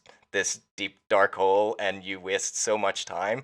But did you find it easy to do that side of things, or? Well, I think it's kind of a culmination of an evolution for me of trying to self-produce for more than a year and a half now. So like that's something that's really nice. I think when you document things, you know, when we talk about these tracks that we look at from years ago, when you see the progression that you've had and the way that you've grown, that can be really nice. So I'm even looking at tracks I recorded like a year and a half, 2 years ago, and I'm like, fuck, that's terrible. So yeah, I think it's something that happened very quickly, but it is a result of me grafting hard to hone that skill for a long time. And it's still like definitely, you know, I'm finishing up my PhD at the minute, so I'm very busy, but I think whenever I'm finished that, I would love to go and do a production course or just do a bit more into that, because I think it gives you a lot more tools to articulate what you want, you know, whereas before I didn't really know how to articulate what I wanted, and like Simon was very good at that because we were very much on the same page about things. You know, I could say I want that thingy to sound like thingy, and he'd be like, "Yep, I know exactly what you mean." Whereas you know what though, is any good engineer knows how to like they use the same terms themselves. They know what it means. And be like, I think the symbols are a little too sizzly there. And it's like, what the fuck does that mean? It's like, but I get it. It is totally, too sizzly. You're right. It's totally sizzly, yeah. So that, I suppose, like knowing what you want and knowing how to do it, just gives you a lot more freedom. But then also on the other end of that, the collaborations I've been doing are like, okay, I can do different things. And that's great too. Like I can play around with things and I can experiment with things, and because I have more knowledge of that production, I'm not as scared to do that. It's like it's opened up this whole new world to me, and in a way it is very introspective, but then doing the collaborations, that's made it where I'm interacting with other people, and then that brings it outward again. So I would say that is the main thing for my mental health, is the music, whether that's something I'm doing myself or it's something I'm doing with someone else. But especially whenever you're speaking to someone who has similar thoughts to you, or like, you know, you articulate something and then you're like, oh my God, I can relate to this so much. Just breaking that barrier of like, okay, other people experience this, and when you're on your own all the time, you forget that. So yeah, I've really enjoyed the journey into production, and like my my dad is a very good sound engineer and a musician in his own right, but it's something I've kind of learned by myself, and I would ask him questions and things. But I have just enjoyed doing that myself and taking on that myself. It's been a kind of nice side project with everything else that's been going on. Just about genres and stuff, like you say you would self-produce and all that stuff. What genre would people not expect you to go into that you would like to go into? Ooh, this is a good question. I would love to do something kind of Paramore-y, I have to say. I would love to do that. I was in a few bands whenever I was like 15, 16, where like I was going out with the drummer and then I was going out with the bass player, and it was all this drama, you know. So like, you know, maybe you a love throwback. Fleetwood Mac too much. Well, clearly, like we didn't have as good songs, clearly, or else like we would have gone somewhere with it. But yeah, that was totally like, you know, those sort of like alt rock. I would love to do something kind of grungy at some point. We should like form up, and I can take all my unused Blink-182 rip-off songs and fuse them with the Paramore stuff. Yes, I and love it. And start a pop punk band in 2021. It will not be successful. I love it. Pop punk revival. Yeah, no chance. I mean, Machine Gun Kelly's already done that. I feel like it would probably end up closer to Big Thief than Paramore, but you know, if that was the case, I would be happy with that too. I don't know. But at the same time, I don't want to box myself into anything. If there's something in the future that I'm like, I'd love to do this. I would also absolutely love to do a dance track. I would so love to do that. I'd love to be like genre of music I could just never get with. I don't know. I'd and love I'm to so be on open to everything. I'd love to be on like a Tiesto track and have loads of auto-tune on my voice. Like I would love that. Like yeah. So is that the answer you were looking for, Andy? I can see that. No, I can just see that. Yeah. I'd love to actually be on a Leo Miyagi track as well. Hey, there we go. Leo, where's Leo? We need maybe I should just like cut a sample of Andy saying Leo Miyagi, and we'll just like put that in every episode. Just like, every episode, as a there's just a segment. Yeah. As a button I can press, Leo Miyagi. I only say that because I've been listening to because Stuart brought it up, the Dissect podcast, and for me personally, I was listening to Lauryn Hill, and I think something down that lane would probably be pretty sick if you wanted to do that. I freaking love Lauryn Hill. Yeah, absolutely. That Miseducation album, the fact that the way that guy describes it and what she was feeling at the time, that whole journey of that album. Yeah, I was in work like almost not in tears, but like the emotion was going, Jesus Christ, that album's crazy. But something like that would be unreal to listen to. Yeah. And how good is Dissect, by the way? That guy, isn't he the best? Yeah, he's really good. I really want him to do one now about this Serenade album. Like, well, you're gonna have to break that down for yourself. If you ever want to make a breakdown of Serenade, you go for it. You buy it on Bandcamp Friday and then break it down in your own podcast. Coming to a Bandcamp near you. Yeah, I mean, I don't know. I had a lot of fun making that. I remember specifically making that record too. Like, I say record, like, I mean, it never seen the light of day. It was just. Did you like present it to her for like Valentine's Day or something? Were you like? It was Christmas gift. And it was like I only made one copy, so it was like there's only one, physical copy anywhere, and it was like completely like the disc is printed, like it's all printed properly, but there's just one that exists, and it has like a whole inlay booklet and everything. Do you ever feel weird though that like you've written all these songs about one person? Because like I have certainly done that with Luke, and I'm like, you know, all these songs are about you, right? And he's very he's very nonchalant about it. He's just like, yeah, I know you love me, I'm great. Like, what is? Yeah.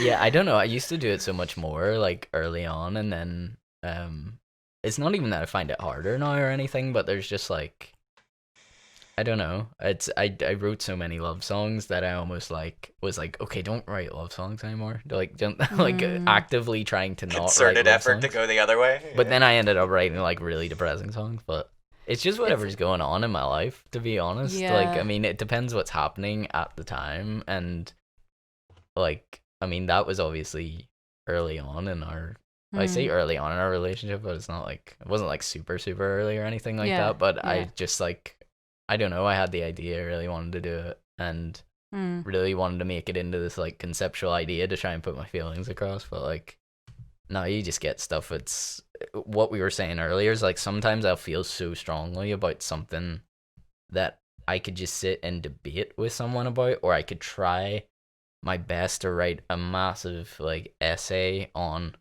this is why I feel like this and this is why I struggle with these feelings, or else I could just write a song that's like 3-4 minutes, and it's kind of like hopefully the people that are on that same page will be able to listen to the song and be like, I get that. Yeah. Yeah. And I mean, there is stuff on like, I don't want that sounds like I'm not writing songs by my wife anymore. I totally did. It's like a perfect example is that the first song that I wrote for like the Don Maple project was Sweet and Sour, which actually started out like it's meant to be a love song for Sarah, and it turned into like a very I just think it's a great example of where I was at the time is like what was meant to be a love song turned into a very self-deprecating like why are you with me song, which isn't healthy really. I have a lot of those songs. Yeah. And I'm fucking glad I can't write a song. Jesus Christ. Yeah, it's depressing. But it is like it's like it's weird like how you ripping... do that to yourself. You write it and then afterwards you're like, oh. So that's how I'm feeling. You rip yourself open though. You're like, do you know that? Sorry, that just reminds me. The B Button record, we done that song with Dick Valentine. This is not a sorry excuse to just. We always talk about this. this. That should have gotten more notice, Mike. No. Should have gotten more notice since we did a song with fucking Dick Valentine from Electric Six. Everyone, okay? No, I just thought it was funny you're saying about like being self-deprecating and stuff. So he came in to sing the lyrics on the song or whatever, and they were just written down for him. He had no prep or whatever. He went into the booth and he was reading through the lyrics. He'd done like a couple of takes and he came back out and he's like, "Who wrote this song? Was it you?" He's like, "You're too hard on yourself, man." Yeah, he did say that. Too hard on yourself. oh my god, that's amazing. Yeah, it was incredible. I just remember him singing that one song about the dinosaurs, and I don't think he really got that like I was talking about Northern Ireland, as in like people just living in the past. Antiquated ideas, Yeah, and I was like saying, you know, he was just like fucking dinosaurs. He goes, where dinosaurs still roam the earth somehow is a line in that song, and I just remember getting to it and he tripped over himself from singing it live. He's like, wait, put the track back. And I can just hear him through the booth because he's in the room and we're just in the mixing room, and he's like, sorry, I got a little lost there. It's like the start, the protagonist is dealing with all the self-esteem stuff, and then for some reason we went into the Jurassic Age, and I was just a little confused. That's hilarious. Like, he's dealing with all these self-esteem issues because he has such small arms, okay? Exactly, it's all about a T-Rex. He did tell us, we asked him like what was his his favorite collab that he worked on with somebody else, like, you know, through like Kickstarter programs and stuff, and he said there was one song that he sang on and he found it really funny because he just wanted him at the end because it was called Never Stop Dancing. And it was like at the very end of the song it ends as like this dance song, like a 10-minute dance epic, I think he said it was, and he's like at the end and I just go, "Never stop dancing," and then there's like a long break and he's like, "Or I'll kill you." Just like, I've always wanted. We so tried to find it afterwards, but we couldn't find it. This reminds me of. Do you guys ever watch Unbreakable Kimmy Schmidt? Yeah, there's like that episode where like Titus gets like paid to go and sing on that guy's record, and it's all like Benghazi. It's like Hillary Clinton, Obama is a Muslim Jew. You know and what? He's sitting there and he's like, I can't do this, and then the thing that like pushes him over the edge is not any of that, it's the boobs in California. He's like, no, I can't, like boobs in California. Oh man, I love Titus so much. Me and Sarah like all the time we'll do Pinot Noir. Oh yeah, it's so good. Pinot Noir. That's fucking hilarious to me. Sorry, Kimmy Schmidt reference. So good, like. I know, this is the point in the podcast you get to. It's like we're probably at the like near the end, right? I know we need to do shout out segment. I know we need to do that, and then we'll like really need to pee, so I might like disappear for a minute and then come back. Yeah, go ahead, and Mike will do shout out segment. Let's go for it. Thank you. There we go.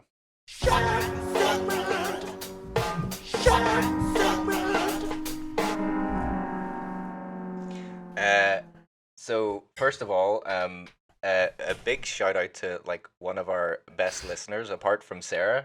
It's John Andrews' birthday today. Happy birthday, Anybody John. see that? Happy Happy birthday, birthday, Johnny buddy. boy. Happy Here, birthday, you know what he sir. would appreciate? What the fuck was that? Kanye? There you go, John. That was for you. Birthday That present. one's for you. That one's for you, John. Yeah, we're gonna have to actually come back to this because my second little point that I had for the shout out segment is we can't let Sarah leave without going over the fact that I seen she was doing some questions on Instagram Mhm. today and yesterday. Favorite Christmas movie was asked. Scrooged. Yeah, Yeah. I seen that also. That's a good. Yeah. It's So a good one. yeah, we'll come back to that. Put a pin in that one. Put a pin. Yeah, so just gonna run down a couple of tracks we've been listening to over the last week or so. There was a track from Enola Gay. I think it's been out for a little while now, but it's kind of like a modern day Killing in the Name of. It's got like this big dirty marching bass line, and it kind of reminds me like Idols meets Rage, but it's like really really intense. And we were talking about the Black Lives Matter movement and stuff earlier. I think it's all kind of rooted in and Yeah, around. I think definitely. it came out around that time. But that's a great or a great track to check out. Can I just say something that's really weird about that always freaks me out? Because I seen that Enola Gay song, and I'm always really confused. So I was at like maybe last year. Was it last year or the year before? I don't know, but it was a while ago. Definitely pre-pandemic, before anybody says anything. But I was at like one of these DIY like shows, like secret show things, and I stayed there till like a good like 4 a.m., 5 a.m. And I remember this guy was there, and he was like so wasted. And I've seen him around the music scene. I forget his name, but the whole night he kept talking about how he was gonna make a band called Enola Gay. And I keep wondering, is that him? But I don't think it is. He's gone and done it. I really don't think it is, because he seemed much more into like DJing and rave beats, unless he took a wild turn.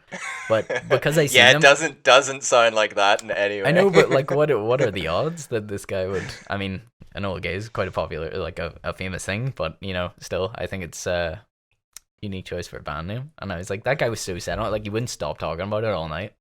Anyway, maybe that's him. Congratulations if it's you. Moving on. There was another artist that I came across there, CMAT, and I don't want to, because I don't have it up in front of me here, but it's basically it is the girl's initials. Her first name's Kira, but she goes under the artist name CMAT, and the track is called "I Wanna Be a Cowboy Baby." So it's like baby. I'm not gonna be able to hear that. I'm not title gonna. without Yeah, doing that. exactly. I did it before we started the podcast. Whenever song. Mike mentioned Sounds it, I like- had to do that. Sounds like she's plagiarized me, to be honest, my 11-year-old self. You know what? Before we even talk about it, I feel like she dashed my hopes of making a comedy, self-deprecating country album, which was always my dream, and now it's been taken. So Well, this is exactly what I was going to describe it as. It's basically like a self-deprecating Dolly Parton drinking Red Bull and crying into a bucket of KFC, and that is literally borrowing from some of her lyrics. Wow. But it's like sort of tipping the scales more towards modern pop on a seesaw of country yeehaw and jangle pop. But the video is really, really great. It all takes place like at this farm, and there's a horse and there's line dancing, and I would definitely recommend checking it out. So it's CMAT, I Wanna Be a Cowboy Baby. That sounds great. It's great. The other one we already touched on earlier was Gaff and All Day. Yeah. We talked about how much we like that one, so go Yeah. check him out. Maximo Park have a new track out this week, and I'm so looking forward to that new album. I have my signed copy pre-ordered and all. yeah, ready man. for- Did you get it for from next that year. link I sent you, or to get it? Yeah. I think so. Yeah. I seen Yeah, one, and yeah. I was like, I- oh, Mike's gonna want this for his signed record wall. Pretty much went on immediately. I have National Health. Yeah, Is the other one that National I have. Health, Yeah. Did I have get signed. you that? Yes. I think you did. I did, think yeah. you did. Yes. I get you signed Um, Maximo Park records. I'll sort you out. my friend. You just keep them coming. Keep them coming. But that's their third single off this album that is out next year, and it's very high energy, Maximo Park, and it's I don't know if did you listen to the other one that I was telling you about? Yeah, the first one you sent me. I really I forget something the about titles. Baby Never Sleeps or something like that. But I kind of had like this. I didn't know because I hadn't read about the band in a while, but I kind of had this feeling that maybe he was a new parent, and it's been confirmed in this new track. It's basically the whole track is about his experiences with the fear and self-doubt that comes along with being a new parent and stuff. But it's another great track, and for anybody that doesn't know as well, Maximo Parker Down a member. I think one of their members immigrated to Australia, so like I mean it was an amicable split, but I think it's like done a really good thing and it spurred them on, and I feel like they're making like the best music they have in years. It definitely it seems like it's taken. Although I love the National Health, and I don't think it got enough recognition. Yeah. There was a lot of cool things, weird time signatures and stuff on that record that I was just like, it was so strange for Maximo Park. It was very cool. To me, they've never made a bad record, but like, you know, there has been peaks and troughs, and I really feel like they're back at a peak with these first couple of singles that they brought out, anyways. And then the last thing that I just wanted to mention there, again, if this comes out before Friday, we're talking about the next day then. Joshua Burnside and Kieran Lavery have like a double A side coming out of covers, covering David Lynch and Blaze Foley. And all the proceeds are going to the Welcome organization, which is a Belfast-based charity that helps the homeless and the vulnerable. And you can get that on Bandcamp Friday as well. The David Lynch cover by Joshua Burnside is already out. And like without a doubt, it's better than the original David Lynch version. I love it. It wouldn't it's take great. much. As much as you can love David Lynch, don't he's get never me really wrong. been the musician. I like that. absolutely adore David Lynch, and it was also really great to confirm mine and your suspicions that Joshua must be a fan. Obviously dearly loves David Lynch because I was sort of saying with the opening track from his new album there, like the drones and just the whole mood of it just sounded like it was ripped straight from a Lynch soundtrack. And then that Stu video, kind of made the connection there with the video as well. It was very Blue Velvet, where it goes beneath the ground and there's something dark and twisted on the other side and stuff. But this kind of confirms it now, so it kind of felt good about seeing we're there. Validation. We're breaking shit down. Sweet vindication. Love it. There was also a teaser up tonight just on Kieran Lavery's Facebook for the other track, which is also sounding great too, so I would definitely recommend checking those out whenever they're out on Friday then. That's all I got, but we'll roll back around to the start while Sarah was out of the room there. I was saying to Stu, we can't let you leave without talking about we noticed that you got asked your favorite Christmas movies on Instagram. On your AMA. Yeah. Scrooged, the greatest Christmas movie of all time. You were correct. I thought you were going to challenge me on that. No, I was like, no, am I we're gonna we're be saying on that you're right. fire? We're saying that you're 100% so freaking correct. good. Do you know that the freaking annoying fairy in that is she's Lillian in Kimmy and Schmidt. Kimmy Schmidt? Yeah, of course, yeah. It's so good, isn't it? Bill Murray is he's just exceptional in that film. World treasure. You know what kind of King of sucked the though universe. is how much he hated making the movie. I know. I If didn't you ever know look that. into it, yeah, Yeah, him and the director so did weird, not get yeah. on, and Really? that seems to be Bill Murray and a lot of directors, to be fair. But I also love the song at the end. Put a little love in your heart. yeah. Yeah. Can I it's a just say feel-good that's film. that speech at the end like almost brings tears to Gets my me eye every time. That's why it's Yeah. like it's crazy to me that people say he phoned it in like because he hated the movie so much, and it's like he phoned it in. It's like some of the best acting I've seen Bill Murray do. That speech where his voice keeps breaking at Would the you, end. for the love of God and your own damn sanity, stop with the goddamn hammer?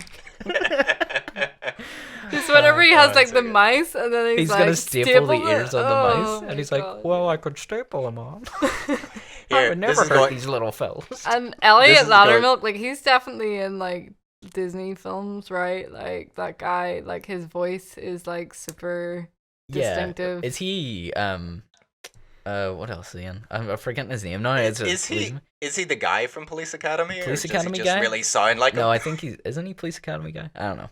I'm lost. It's Yeah, no, I was just gonna say, completely crazy tangent, but do you know Joe Lindsay that puts on like all gig nights and everything else around Belfast? He has a podcast called Palooka Joe, which I'm gonna check in, but it was a Christmas podcast he was doing, and he just had like the tagline for that episode was "It's a bone, you lucky dog," and I'm like. Oh, one of the other classics is Niagara Falls. Niagara Falls. I was touched by the gift of what would now be a $50 piece of veal. Yeah. Merry Christmas, Frankie baby. Oh god, that's such a movie. That to me, it's just it's always up there. It's like that and Muppets Christmas Carol, but they're very different movies. But it's like they're both. I love them as Christmas movies. I also love the Santa Claus, even though it's awful. And me and Sarah made a point of suffering through the sequels because we never watched the sequels in our lives. And Jesus Christ, that was a hard watch. We watched all three. We watched 2 in one day, and I was like, I can't take this. It's like the further you get in, the worse it is. But Jingle All the Way is also fantastic. Do you know that film? Yeah, of course I do. Yeah, definitely. And every time. It usually gets to this time of year, and Sarah I just always quote that really horribly cringy part in it where he's fighting with, what do you call him? I always forget the actor's name. Sinbad? Sinbad, yeah. Yeah. Sinbad, and then, he flips him on the ground or something whenever they're fighting for one of the toys, and he's like, "Oh, poor baby." You know that part? And I'm just like, this is the cringiest thing that Arnold Schwarzenegger's ever said. Safely under our tree. So good. And They're definitely the people with the £500 Coliseum Lego. Like, definitely. Yeah. I'd be breaking into 100%. that house as well. Like. And can I just say that their neighbor is the hero of the movie? Like, I make this argument every time, and it's like, no, he's a creep. And I was like, I know, but it seems like he's a terrible husband. And at least he's there. Yeah, he's sleeping with all the other housewives, but he seems like a nice guy. I forget that guy's name, too. I don't know. That's gone. I kind of half know these Christmas movies. He's So Ted in the movie, but I'm not sure what Ted. he is in I know real that life. much. I stand up for Ted, justice for Ted in that movie. Just for controversy. I feel like that, Arnold Schwarzenegger's wife should get divorced and marry Ted instead. That old creep, that old dog, you dirty dog, Ted. Right, well, we will just round this up at the end of the episode, and we will just remind everybody, like, I'm sorry we're talking about it so much, but I need to stress how important it is for Bandcamp Friday for anyone that we've mentioned. I mean, not just Sarah or me, but I mean, obviously that single, the double A side, Joshua Burnside and Karen Lafferty, like, there's gonna be a lot of stuff. So if you've never bothered to go on Bandcamp before, I would definitely think about going on Friday and just having a look. Even, like, don't even worry about us so much, but like, if there's an artist that you follow and support, especially one that maybe needs the support at this time more than anything, like, I would go on and buy a track or something, like, even just one song. This might be the last one as well. I don't know if this is something they're going to continue into 2021. Probably not. So I have no idea, which is why the way I'm working this one is to release these things where I will re-release Serenades, or release for the first time, I should say. It's never actually seen the light of day other than in our like CD rack in the house. To give you an idea, like, I had somebody, so the way I've pitched it is like, so you can pre-order my single now, and it's like €1, or then it can be more if you want to pay more. Yes, you can. Yeah, so I had somebody pay €10 for my single today, which I was like, wow, oh my god, thank you so much. Awesome. But I only got €7 because of revenue. Yeah. So that shows you the kind of split that you get. Obviously, that is so much more than you would ever get in Spotify. You're getting like 0.0001 whatever. But still, obviously, if you're getting €10 versus €7, it's a big difference. So yeah, that's why the day is so important. And like, I mean, what you said before, and not just because you were saying some people were doing this like a one day only, but that was my plan. Is like, I don't really use Bandcamp that often, so for one day I will be pushing it a lot on the Friday, and you'll be able to get your hands on Serenades and this B-sides record that I've I mean, the best term would be remaster. It's not like I've just tried to bring all the volumes up together so it can work somewhat cohesively, and tried to take out some of the nasty frequencies, but like they are old recordings. But if you want to get into that sort of span of about the last 10 years of me recording songs, it's like goes from like 2009 right till this year of like demos or B-sides. So I'm gonna have those as two separate records that you can buy, and I'll put them up for a price, and like Sarah said, you can put more on if you want, but we haven't got paid for any shows this year, and I know I've said before, and you'd be in the same position as for us, maybe not quite as bad because it's not our main source of income, but it definitely helps whenever you had that extra little bit coming in from shows and something that you love to do. Even if you're not gonna buy something now, like please just follow people, because then you will get notifications in the future of like if somebody is putting something out. Like the follows really mean a lot, because then we can send you an email and say, hey, this is coming out, and it's not the kind of thing where it's going to be spam and it's going to be in your inbox all the time. It's just like if something is being released, then you will know about it, and if at that point in time you're in the mood to buy something, then you'll know. So exactly, that is a very important thing. I don't know why people are so protective with their follows and their likes and stuff. Like, see, to me, honestly, if there's a new band on the music scene or whatever, it's like I just follow and like everything, because at the end of the day, like, otherwise you're completely out of the loop. You're not in their world. You're never going to get notifications, and you can ignore notifications as much as you like, but then maybe you get a notification that you wouldn't have otherwise got, and you end up onto something that you never would have before. To me, it does no harm. Like, I'm constantly liking bands on Facebook, and never does it get in the way of like me scrolling through my feed or anything. Never do I feel bombarded. You'll never see them now anyway, with the way that the algorithm is working, so... Yeah, that's the worst. But that's probably true. Probably why it doesn't really interfere with my feed very much.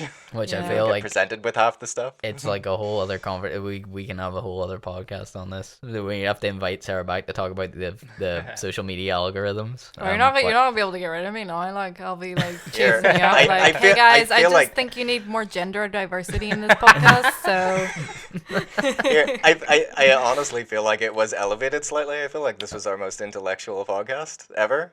I feel like we've come out slightly coherent for a change. Much, so.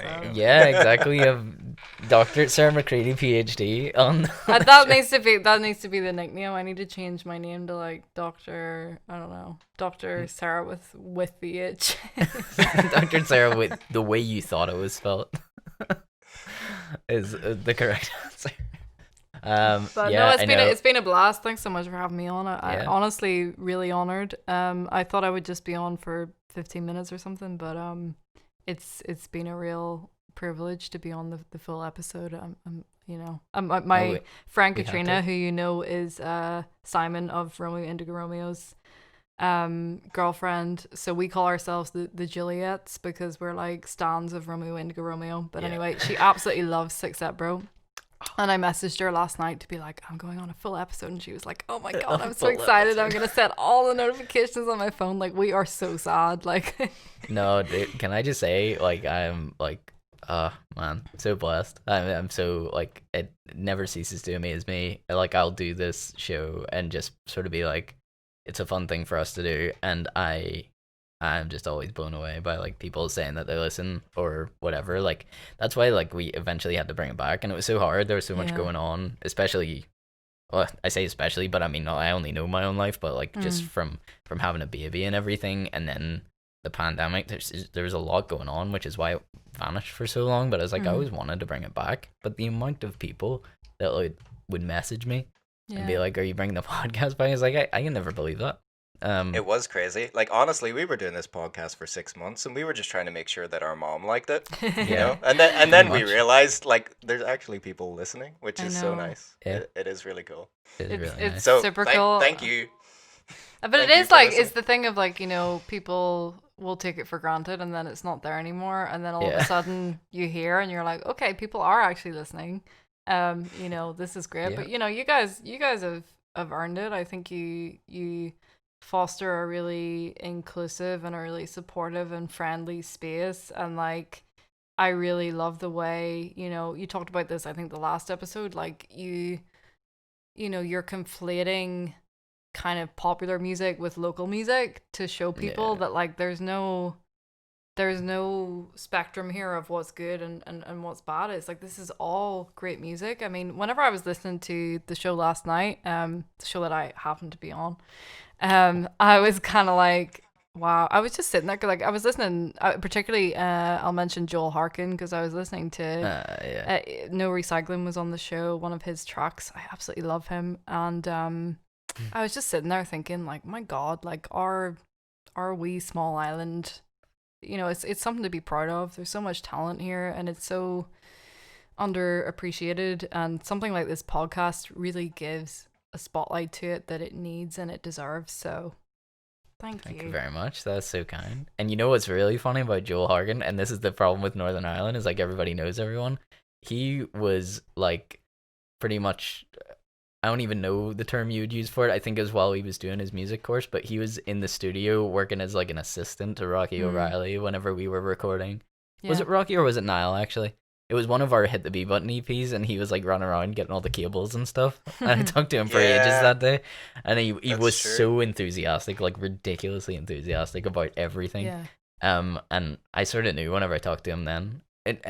Sorry, I'm getting off in a weird tangent. You know, first time I ever met Joel Harkin was, I just came back from a holiday in Las Vegas, and like the first day I was back, we had tickets to go see Darwin Dees at Limelight, and me and my wife went because we were like huge fans, and we wanted to go and get like our record signed and all this sort of stuff. So we showed up super early, and the only people in the line were me, Sarah, Joel Harkin, and his sister.